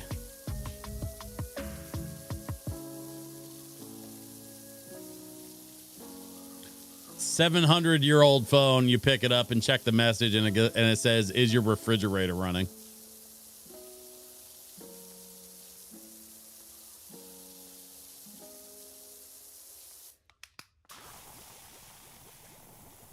All right, let's get some soap down. I don't know why I decided to clean the floor first, but whatever. We're here now. We're in it. Let's just keep it going.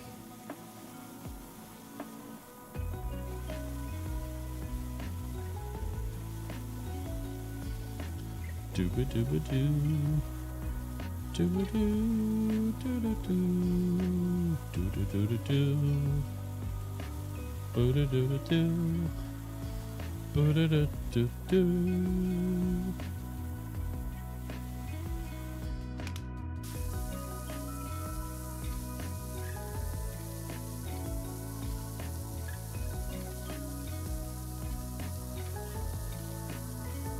Just comes right off. See what I mean about this soap? Like, it just, you know.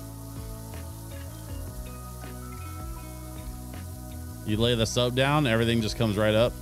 No fuss, no moss. You're gonna love my nuts. I heard the ShamWow guy is getting into politics. That's funny. I don't think he's gonna do well. But whatever, you know. More power to him, I guess.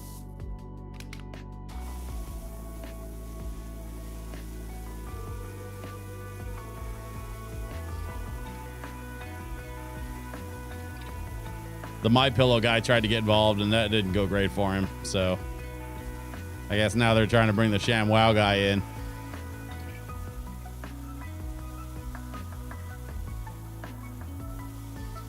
Because nothing to me says serious politician like a late night infomercial.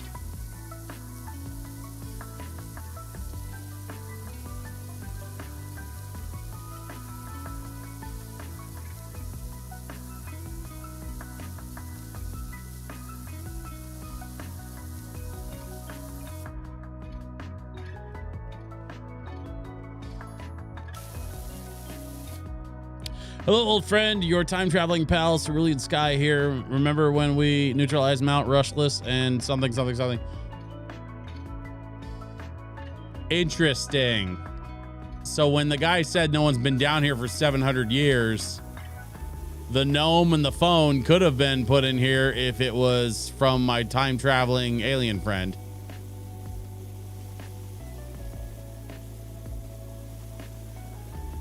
I did not think about that.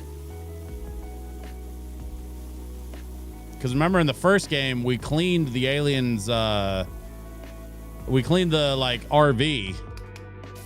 And then when we cleaned the RV, it turned into a UFO and flew out of there. Turns out that the all the dust and grime was like blocking the UFO's solar power array. And so once we cleaned it, it was able to get enough power to be able to take off and fly back to their planet or whatever. Yeah, no, I kind of remember that actually from the first game. All right. Still not giving me the floor. So let's see. What are we missing? This shit? Oh yeah, there it was. Okay, hidden room floor. We got that part.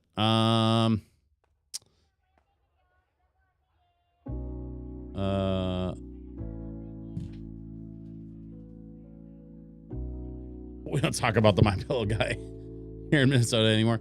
Yeah, I don't blame you. You mean the Great Gazoo? No. In the first Power Wash Sim game, one of the later levels, you clean a RV. It turns out it wasn't an RV at all. It was a UFO in disguise. And so when you clean the RV, it turns into a UFO and then takes off. There's a whole like alien like tie-in to this like ancient temple and some ancient ruins and stuff that you have to clean. And it turns out it's tied into some aliens that had somehow been involved with something or other. I don't honestly, I don't remember all the lore. Mostly I play the game for the power washing because it's so satisfying.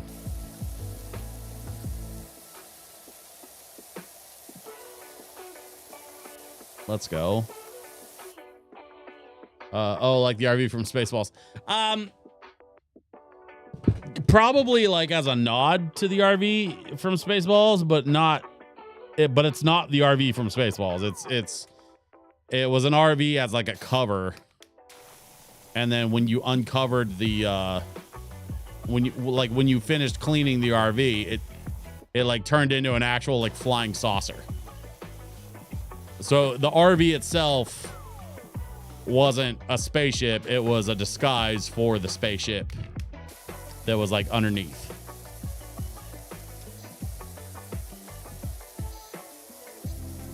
If that makes sense. Like it was the spaceship, but it was the disguise. It wasn't the actual form of the spaceship. The spaceship turned into like a flying saucer thing. I'm telling you, man, the lore for the first Power Wash Sim game is kind of crazy. If you haven't had a chance to look it up, I highly recommend. Like, just find a couple hours on a weekend and just look up some of the YouTube videos about the first Power Wash Simulator. It's nuts.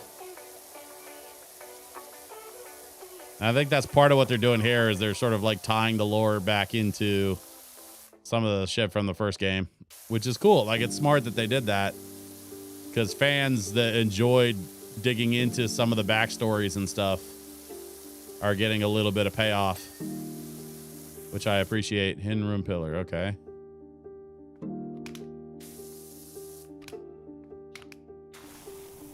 Let's get some of this cleaned up. A little bit of that. There we go.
There we go. Get these pillars knocked out and we'll start working on the walls. I think this will probably be my last room for the night, depending on how long this room takes. I definitely can't go past 10 because I got to be up early tomorrow for my event. Unfortunately, it means we got to knock this out and then call it. But we're at 65%, so, you know, we got a little ways to go.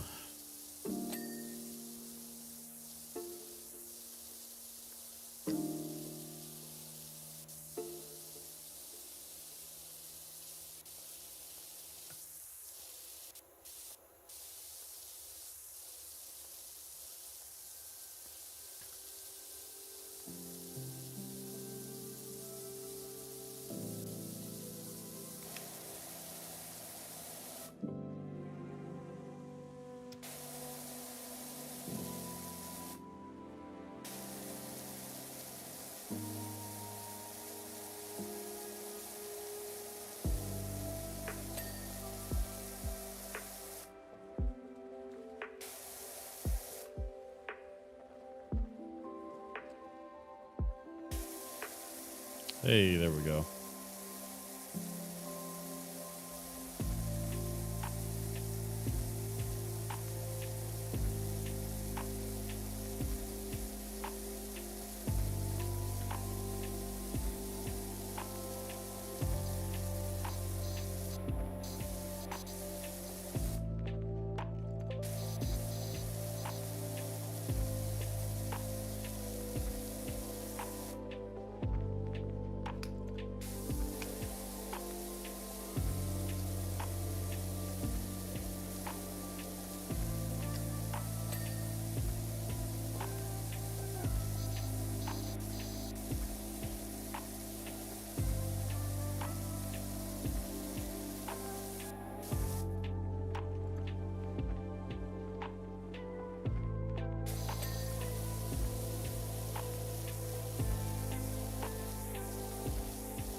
Man.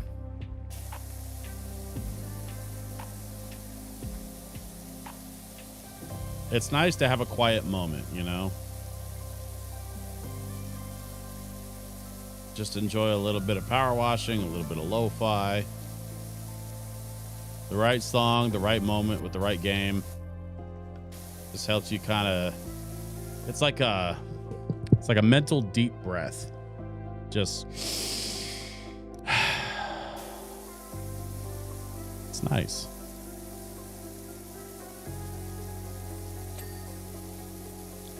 I might use that line this weekend when I'm trying to sell some records. I mean, you know, these lo-fi records, either you get it or you don't. Either it's your thing or it isn't. That's fine. It's whatever. But you know, I'm gonna be positioned right by the door this time around. I'm super looking forward to just being like near the entrance of this event this year. Last year we were kind of in the back of the room. I think they sort of added us last minute, which is super cool. That this year we get a lot better space. I think they really appreciated having a little bit of music, you know, a little bit of something for everybody.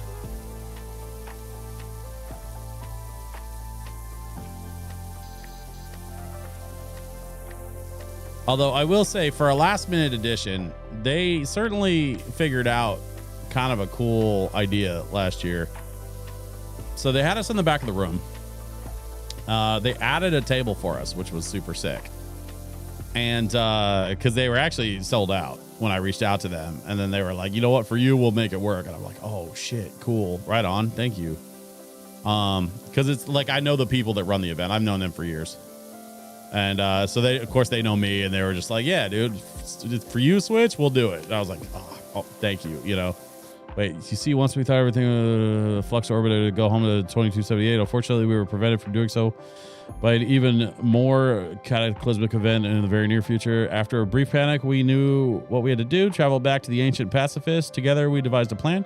When we tried to travel forward to enact it, we ran out of time fuel and dropped out in the year 1289. Luckily, there was one building nearby that we knew was still standing in your time, this temple. From here, we could send a message forward to you, our only hope, providing this phone's battery holds true. Wait, so this phone has been sitting here, stuck in time, waiting to deliver a message, assuming that the battery doesn't like disintegrate. Which I'm here to tell you, real phone batteries, whether they're charged or not, do not last that long. Like that, like batteries, all batteries degrade over time, some faster than others. But there's no such thing as a battery that will just chill uncharged for 700 years until someone like plugs it in. Like that is just not how that works. Batteries are a chemical. Chemicals break down. Like there's no way around that. Time does bad things to good electronics. So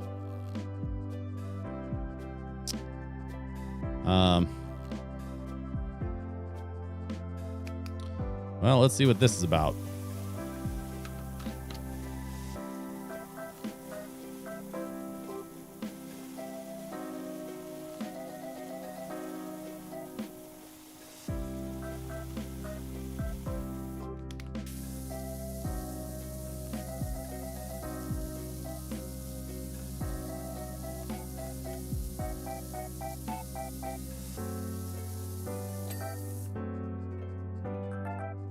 Is that a chicken? He's a giant chicken.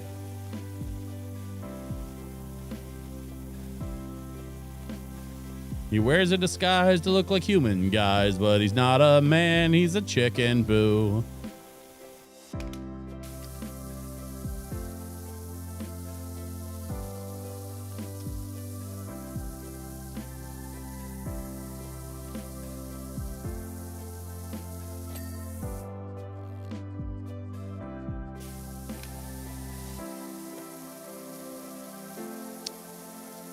I miss old Animaniacs.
Okay. Get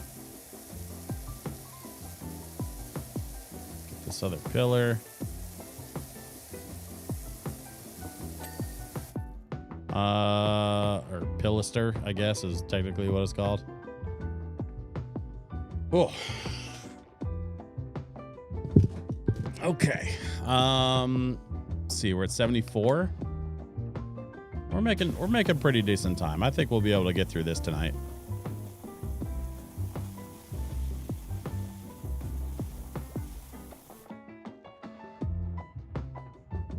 Honestly, these jazz hop edits, this album in particular, this jazz hop standards album, man, I keep talking about how much I love this album. It's still true. Like, this is still my absolute favorite album that they've made. They've got volume 2 coming.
I'll knock out these pilasters, and then we'll move on to the third wall. There's one more of these like tapestry things on the third wall, and then once we have all that sorted, we'll go along with the big round scrubber and get these flat surfaces. Should go pretty quick once we get some of the smaller stuff sorted out here.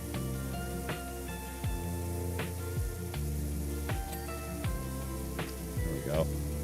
It's that one. And then this section here. No problem.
man. This is gonna be nice to get this finished because we'll button this up and we can look forward to starting a new level next time.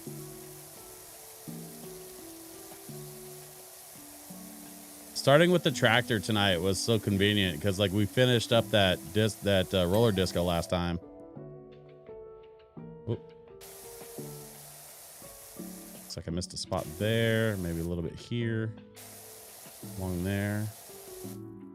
All right, where else did I miss a spot?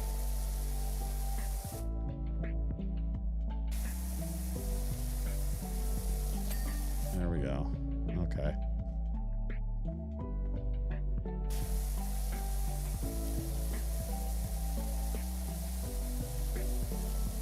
All right, let's finish this.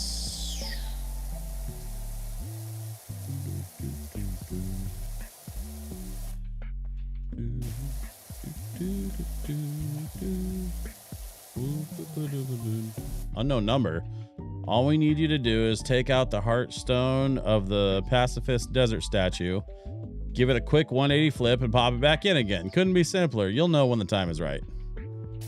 Oh, yay, easy. All I gotta do is just take the heart out of the statue and flip it around. Oh, and don't worry about us. We love it here in the past. After all that jet setting, it's really nice to stay put somewhere, fourth dimensionally speaking. I mean, all right, sure. Shiokun is here. Hey, Shiokun, what up, my guy?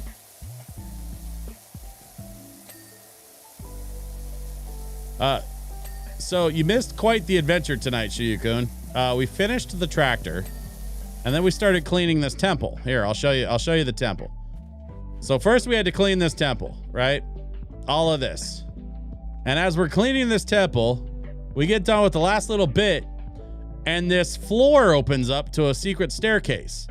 And the guy on the text message says that nobody's been down there for 700 years. But I find this gnome sitting right in the middle of this floor next to this cell phone. So, says no one's been down there for 700 years, but there's a gnome here and there's a cell phone here. So I start cleaning and I come to find out that that it turns out the aliens that I helped in the first game had gotten stuck in the 1200s. And they knew that this temple was still going to be standing.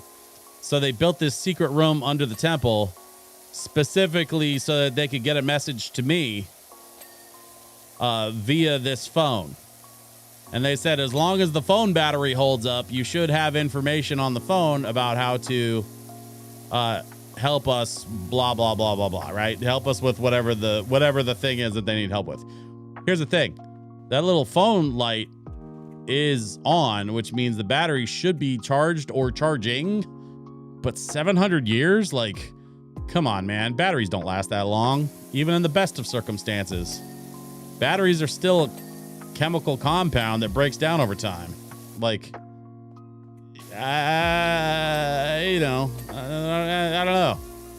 Like, I'm all for a bit of science fiction, but sometimes it's just ridiculous, you know? Let's see. I think we got all the baseboard things. Oh, we got to get this stuff. I'm trying to get all of the non-flat parts so I can go back over the flat stuff with the circular scrubber, because I think that'll go quick.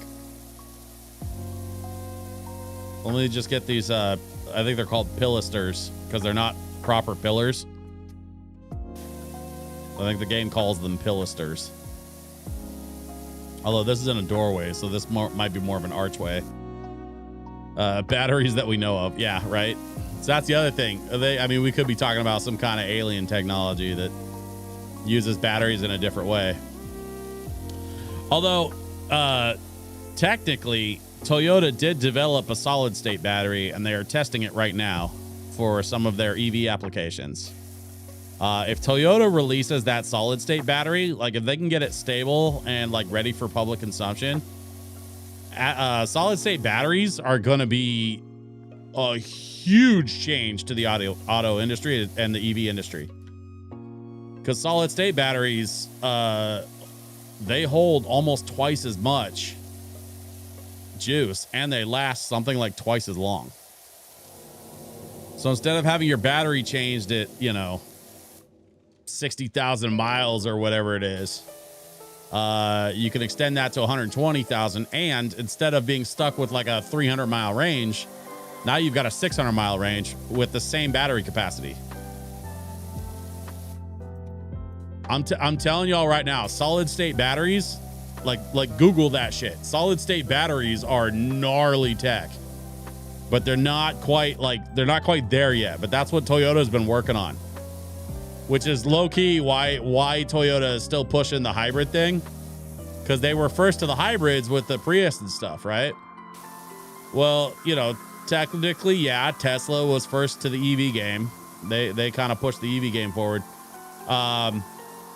But Toyota hasn't really gotten too deep into the EV stuff because they've been developing their own battery systems. And they're using solid state battery technology, which is crazy.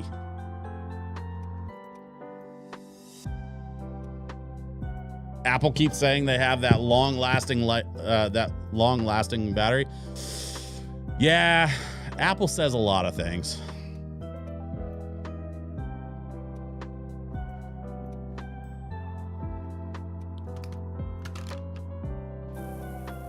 Apple's kind of that ex-boyfriend that used to say anything that he felt like he had to in order to get his way.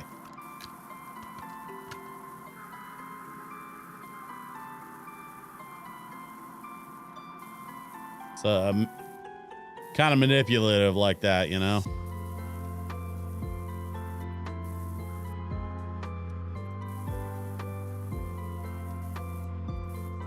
This thing doesn't have a lot of reach. I don't know.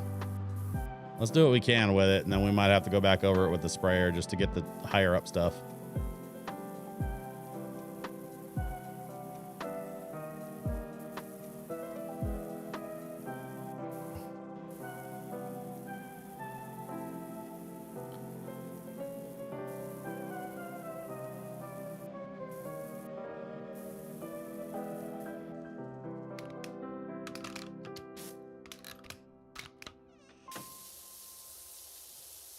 There we go. Okay. Ding. Ding.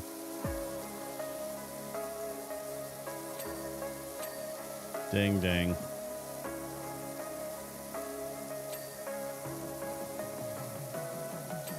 Okay. Just checking them off one at a time.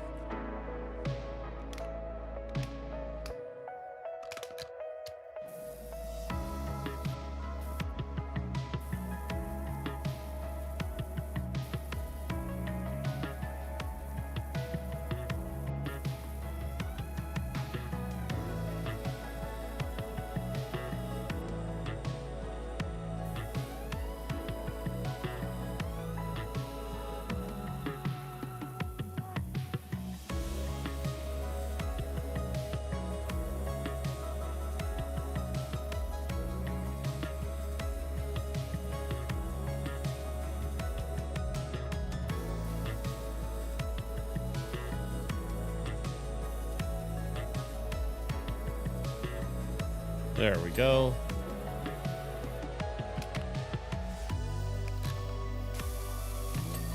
That wall. That wall. What am I missing here?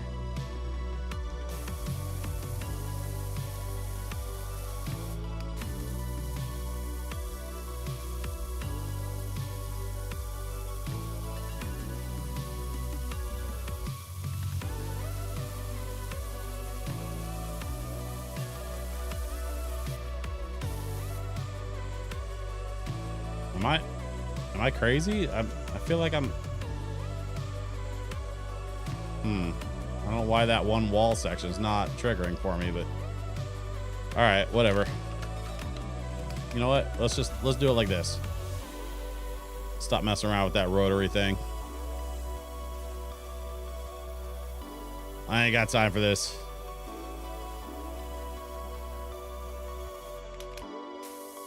The fate of the world is in my hands, according to my alien friends from the 1200s. who've been waiting 700 years to deliver a message. God, that sounds crazy to say out loud. And not even like a fun kind of crazy, like just actually crazy to say all that out loud. My alien friends needed my help. They sent me a message from 700 years ago. It was hidden in this room below a temple that was specifically designed for me.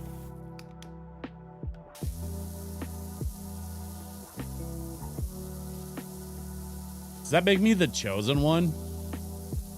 As in the aliens chose me to carry out their plan?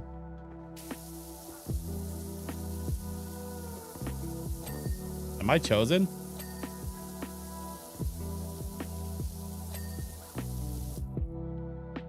You have connections. Oh God, what if I fire up that phone and it doesn't work down here because there's no service?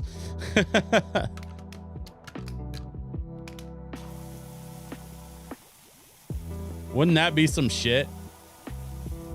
After all this time, and I finally get back to the phone, and the phone like has a charge but can't connect.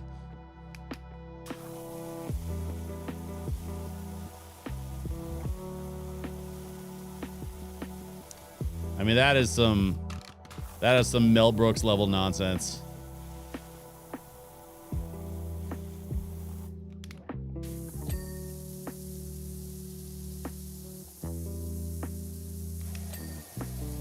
Oh, let's go. Killed it. Killed it. Now we just have this last section.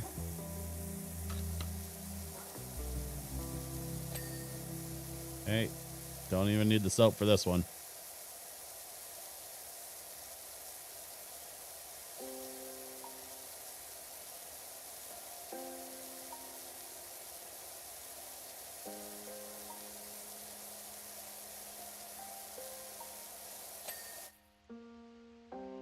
Okay, we got some ceiling sections that need to be sorted.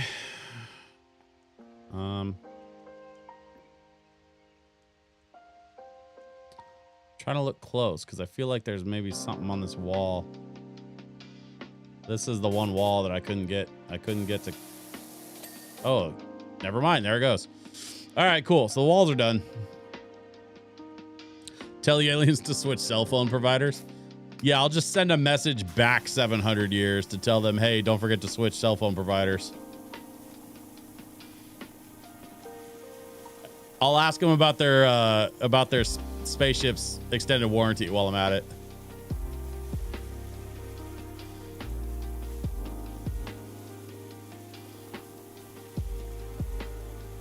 Create an alternate timeline like in Back to the Future 2.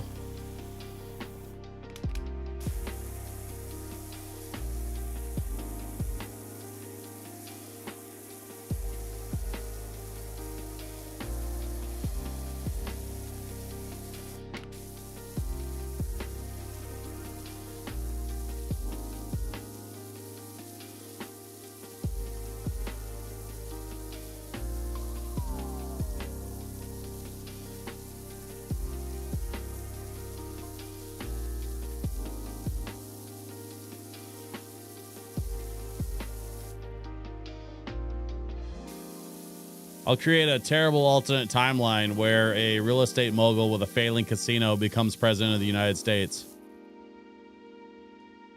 Oh, wait.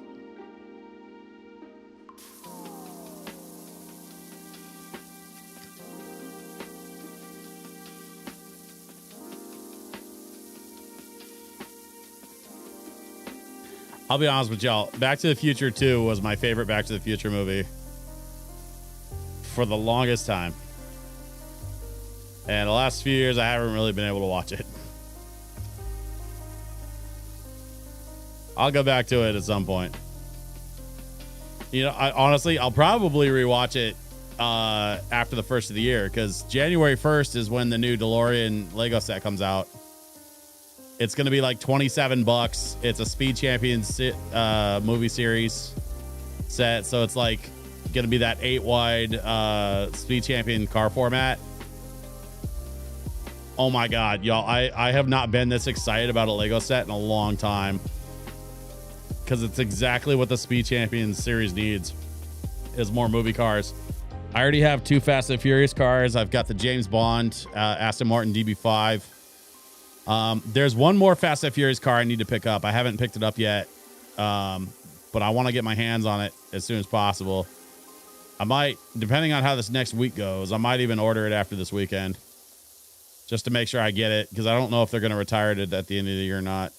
I haven't heard anything about them retiring it, but I want to make sure I get my hands on it. Better safe than sorry, right?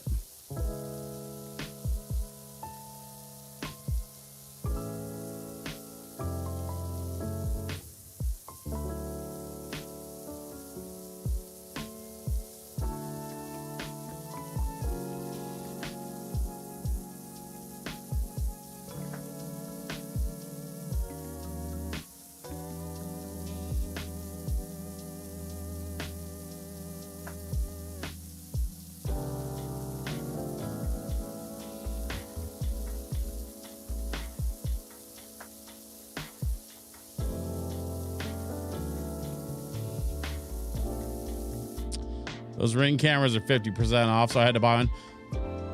Oh man, I just found out about another company that makes door cameras, and I'm really I can't remember the name of the company. But they're completely subscription free. And so they record everything locally, and they have like an app set up so you control everything through the app, just like all the other ones. Oh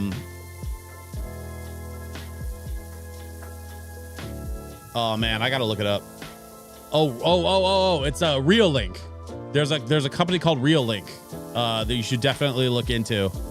Because all of their smart home stuff is like designed to be operated locally on your own home network and not require an internet subscription in order to function.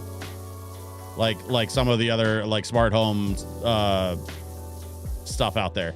And their prices are like way lower too, because they don't have all that overhead for having to pay a bunch of people to manage, you know, data centers and shit for the subscription users. So like Reolink is like cheaper, generally a little higher quality, and works completely locally.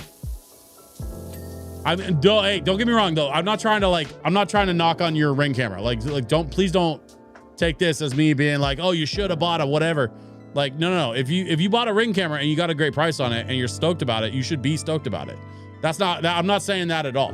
What I am saying, just to be clear, is there's a YouTuber out of the UK that I watch pretty regularly that mostly focuses on smart home tech, and he really likes the Reolink stuff. He kind of turned me on to them.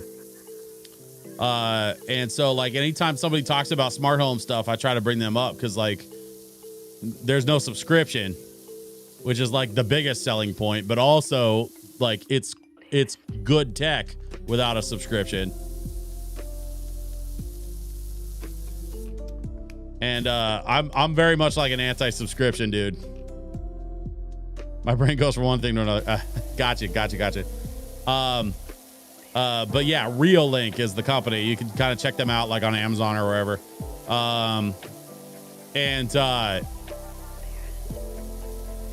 What's cool is because they don't have a subscription, you buy the thing and then you have the thing.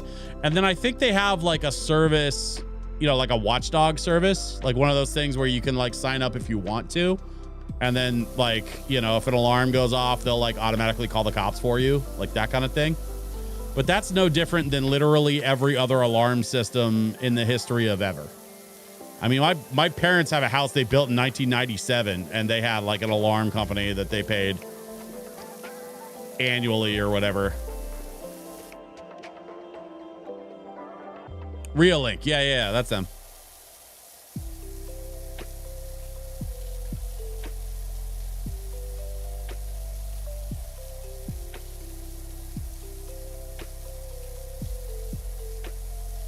Did I say Reolink?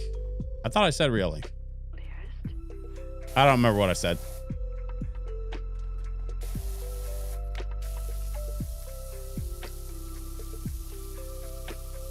I should have started with the stairwell. I don't know why I didn't start with the stairwell. Now I got to finish this stupid stairwell.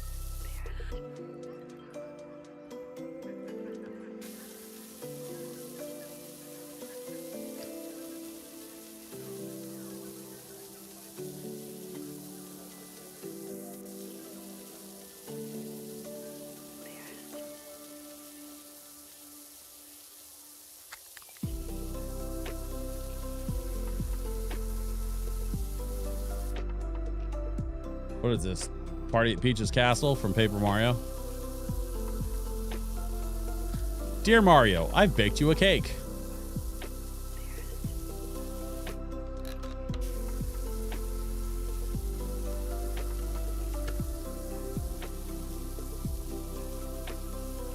I remember when the cake was a lie meme when Portal was popular a few years back. And people were countering that meme with the screenshot of Peach from Mario 64 saying, Dear Mario, I baked you a cake.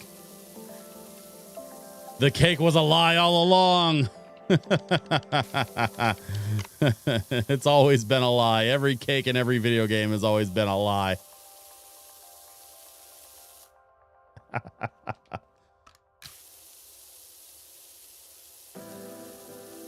I'm surprised this game doesn't have more cake in it. I think there was some cake on the in the first Power Wash game. There was like a DLC level that was like, or like there was a whole pack of levels on that was like Alice in Wonderland themed, and there's one that's like, you know, a tea party level, and I think there's cake in the tea party level. That you can like power wash a giant cake.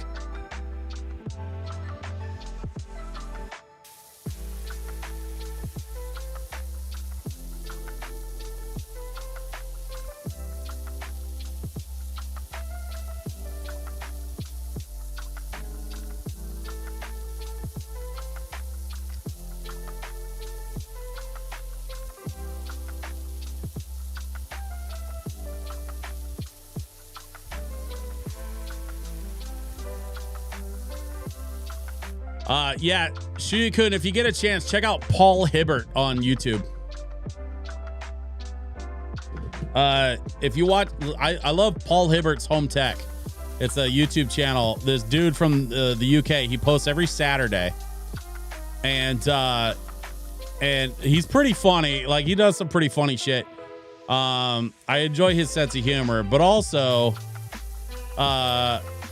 a lot of his stuff, like most of his videos, are about smart home tech, and he talks about everything from, like, you know, building out a home assistant server on a Raspberry Pi to, you know, like multiple app integration with, you know, different ecosystems. He talks about different apps where you can kind of combine everything from Philips Hue to LifeX to Reolink to Ring to Google Nest. Yeah, Paul Hibbert. I think it's with 2 B's. Hibbert. If you Google him, is this little bald dude from the UK, and he's funny as hell.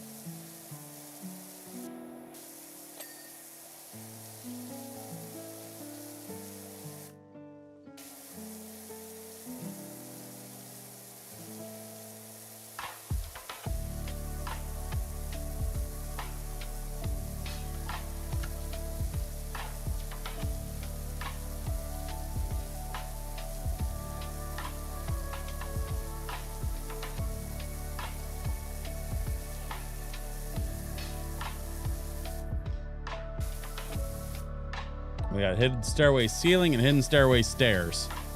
So let's finish up these stairs, then we can knock out the ceiling. And we should be able to call it a day.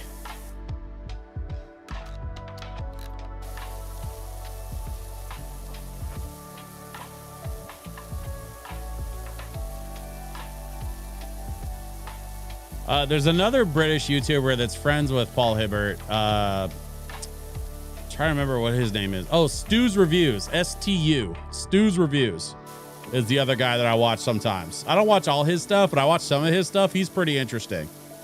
And he's got pretty good taste in tech. He especially has good taste in like projectors and stuff.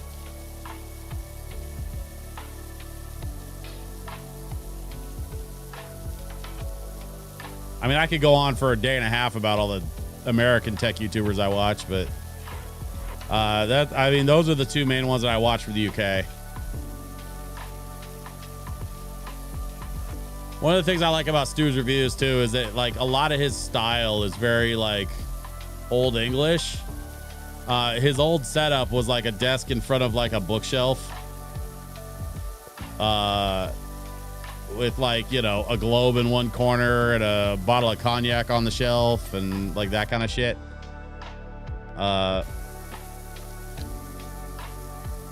I kind of dig his style a little bit too, man. He's like kind of that modern gentleman vibe.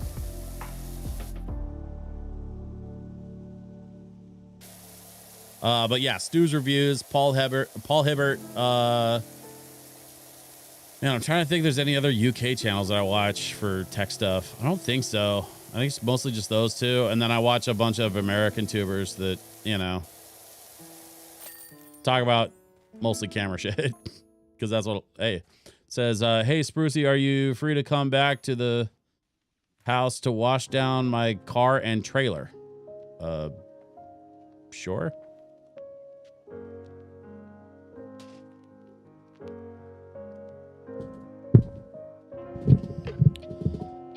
These playbacks are always interesting. Oh, wow. They even did the lower level too. Well, that was fantastic. The way the water hit the wood and all that was amazing. We hope the wash was as illuminating for you as it was for us. Now head forth to fulfill the rest of your prophecy.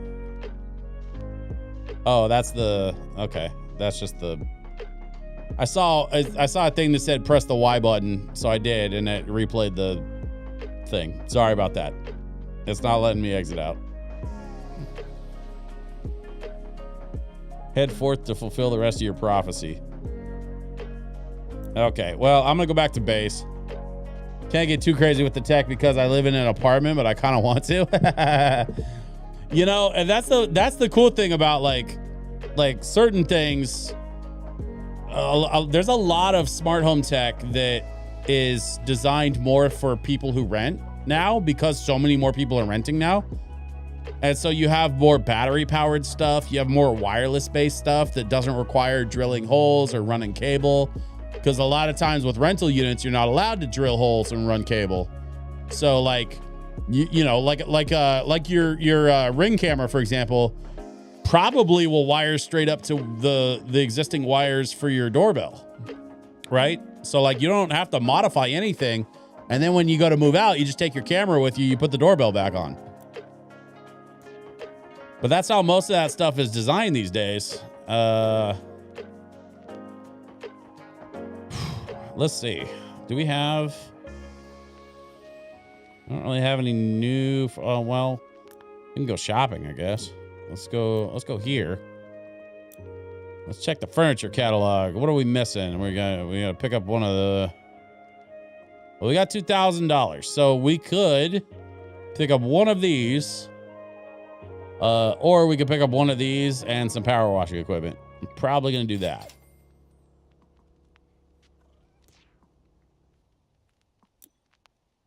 What other power washing equipment do we not have yet? Oh, well, I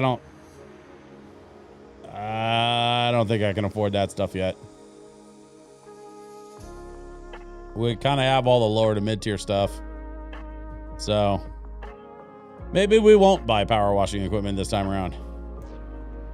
So we got furniture catalog, cosmetic. Yeah, I'm not going to mess with cosmetics. That's fine.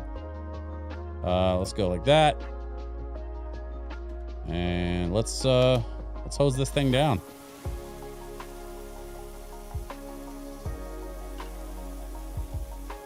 The question is, where are we going to put this? It doesn't really match any of the furniture we have in our lobby. Like, it's kind of a cool piece, but I don't know what to do with it. I know what I would do with it in real life. I'd put Legos on it. Because that right there is a Lego shelf, if ever I've seen one. Either Legos or records, but honestly, probably Legos. Because the records, I wouldn't be able to have access to all the records. Because of the way these arches are designed and stuff, or the way these center things are designed. So I probably wouldn't use it as a record shelf. I'd probably use it more as like a Lego shelf.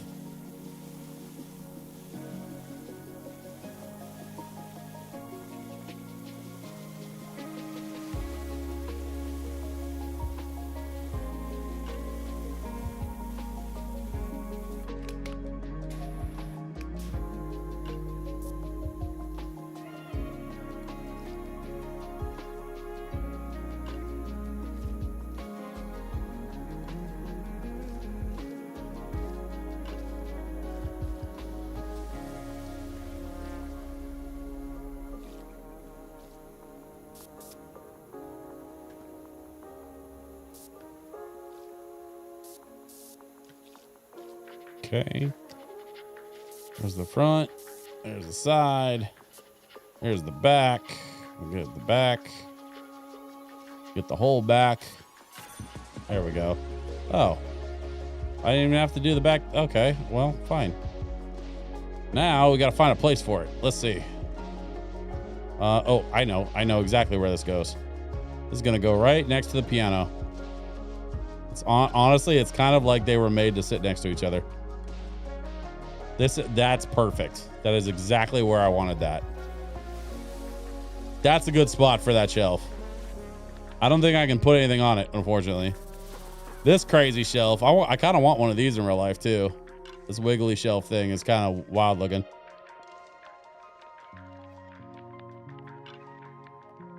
So we got some modern. We got some postmodern. Is that postmodern? No, that's what do you call that? That's more like a 70s. Yeah, that's kind of postmodern, I guess. And then you have like the classic sort of like old wood charm with the piano and the high back chair and the old timey shelf. And then I don't know. I stuck this chair and this table over here because I didn't really know what to do with them. But yeah, we're collecting some furniture. So far, so good. We also are filling up our shelf with a bunch of stuff. Let's see. We got the roller disco there. We got a little scooter there. We got there's the barn. Don't know what that is. That's the climbing wall. Let's see. We got the tractor. What is that? I don't know what that is. I remember the airship, and I remember the billboard. The truck was the first one we did, and the bathroom was the second one we did. There's a postmodern house. I do remember the cement mixer truck, and the like teapot house. That was cool. That must be the temple. And then whatever that was like that campsite thing, I think.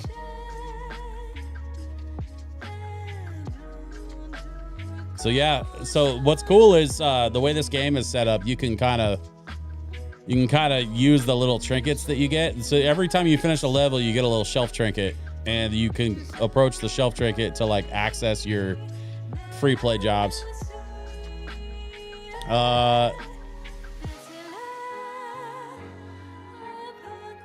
There's an anti-theft holder that holds the Ring camera to the door, so I might get that. Yeah, that's probably a good idea. People do like to steal those Ring cameras, even though they're not that expensive. Like, that's the thing that kills me. I don't understand why people rip the Ring cameras down unless they're like actively trying to rob you and they just don't want to be on camera. I think most of those, they're just, you know, they get ripped down because of people being shitty, not anybody actually trying to commit crimes.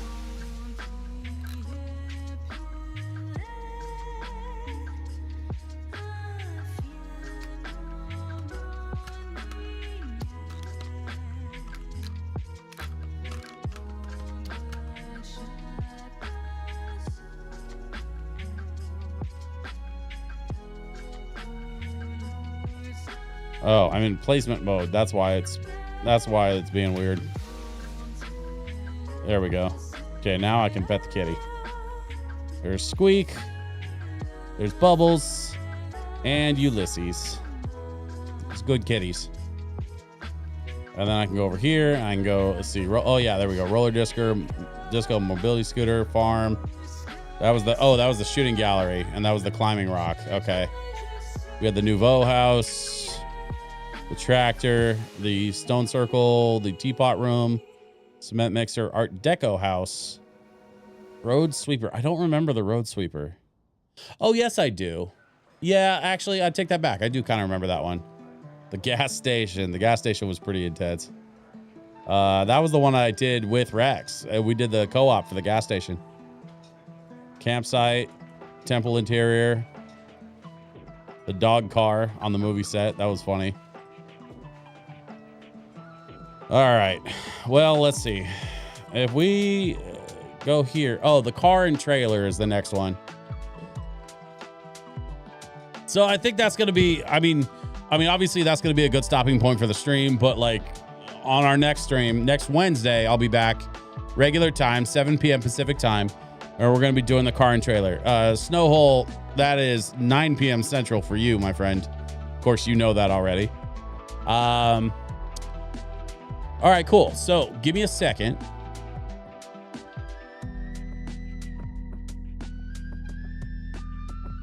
We're going to go back to the other camera. We're going to wrap this up. Hey, everybody. I just want to say thanks again for hanging out on the stream tonight. I hope y'all have an incredible weekend. I know that I'm looking forward to going and spending a great nerdy time with a bunch of fun, nerdy, crafty folks at the Geek Craft Expo. Excuse me, not Geek Craft Expo. Geek the Halls. Geek Craft Expo is the other one. We're going to be at Geek the Halls Saturday and Sunday at the Doubletree by the Lloyd Center in Portland. And it's going to be a good time. So I'm looking forward to that. But in the meantime, please take care of yourselves. Please enjoy your weekend. And please come back next Wednesday for more Power Wash Simulator 2. We'll start with the card trailer, and we'll see where this adventure takes us. That's going to do it for me, folks. Have a great night. Bye-bye.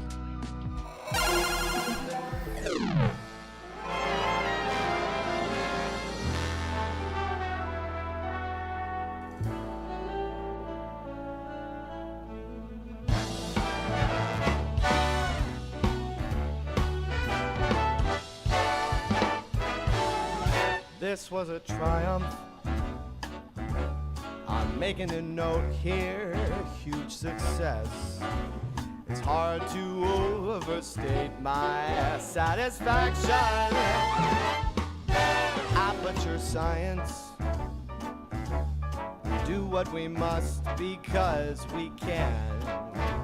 For the good of all of us, except the ones who are dead. But there's no sense crying over every mistake. You just keep on trying till you run out of cake. And the science gets done and you make a neat gun for the people who are still alive.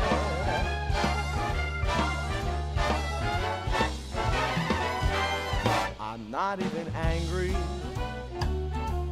I'm being so sincere right now.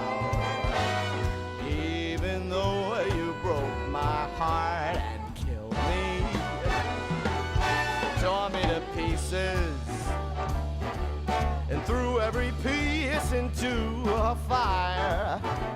As they burned, it hurt because I was so happy for you. Now these points of data make a beautiful line. And we're out of beta, we're releasing on time. So I'm glad I got burned to think of all the things we've learned for the people who are still alive.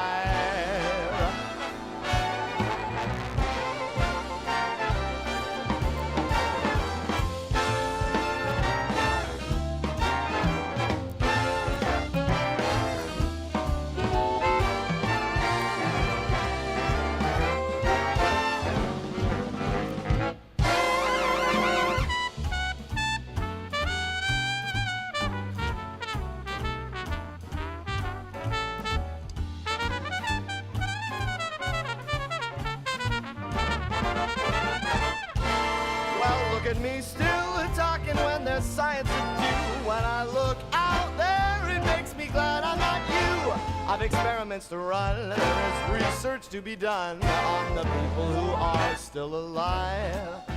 And believe me, I am still alive. And while you're dying, I'll be still alive. I feel fantastic and I'm still alive. And when you're dead, I will be still alive.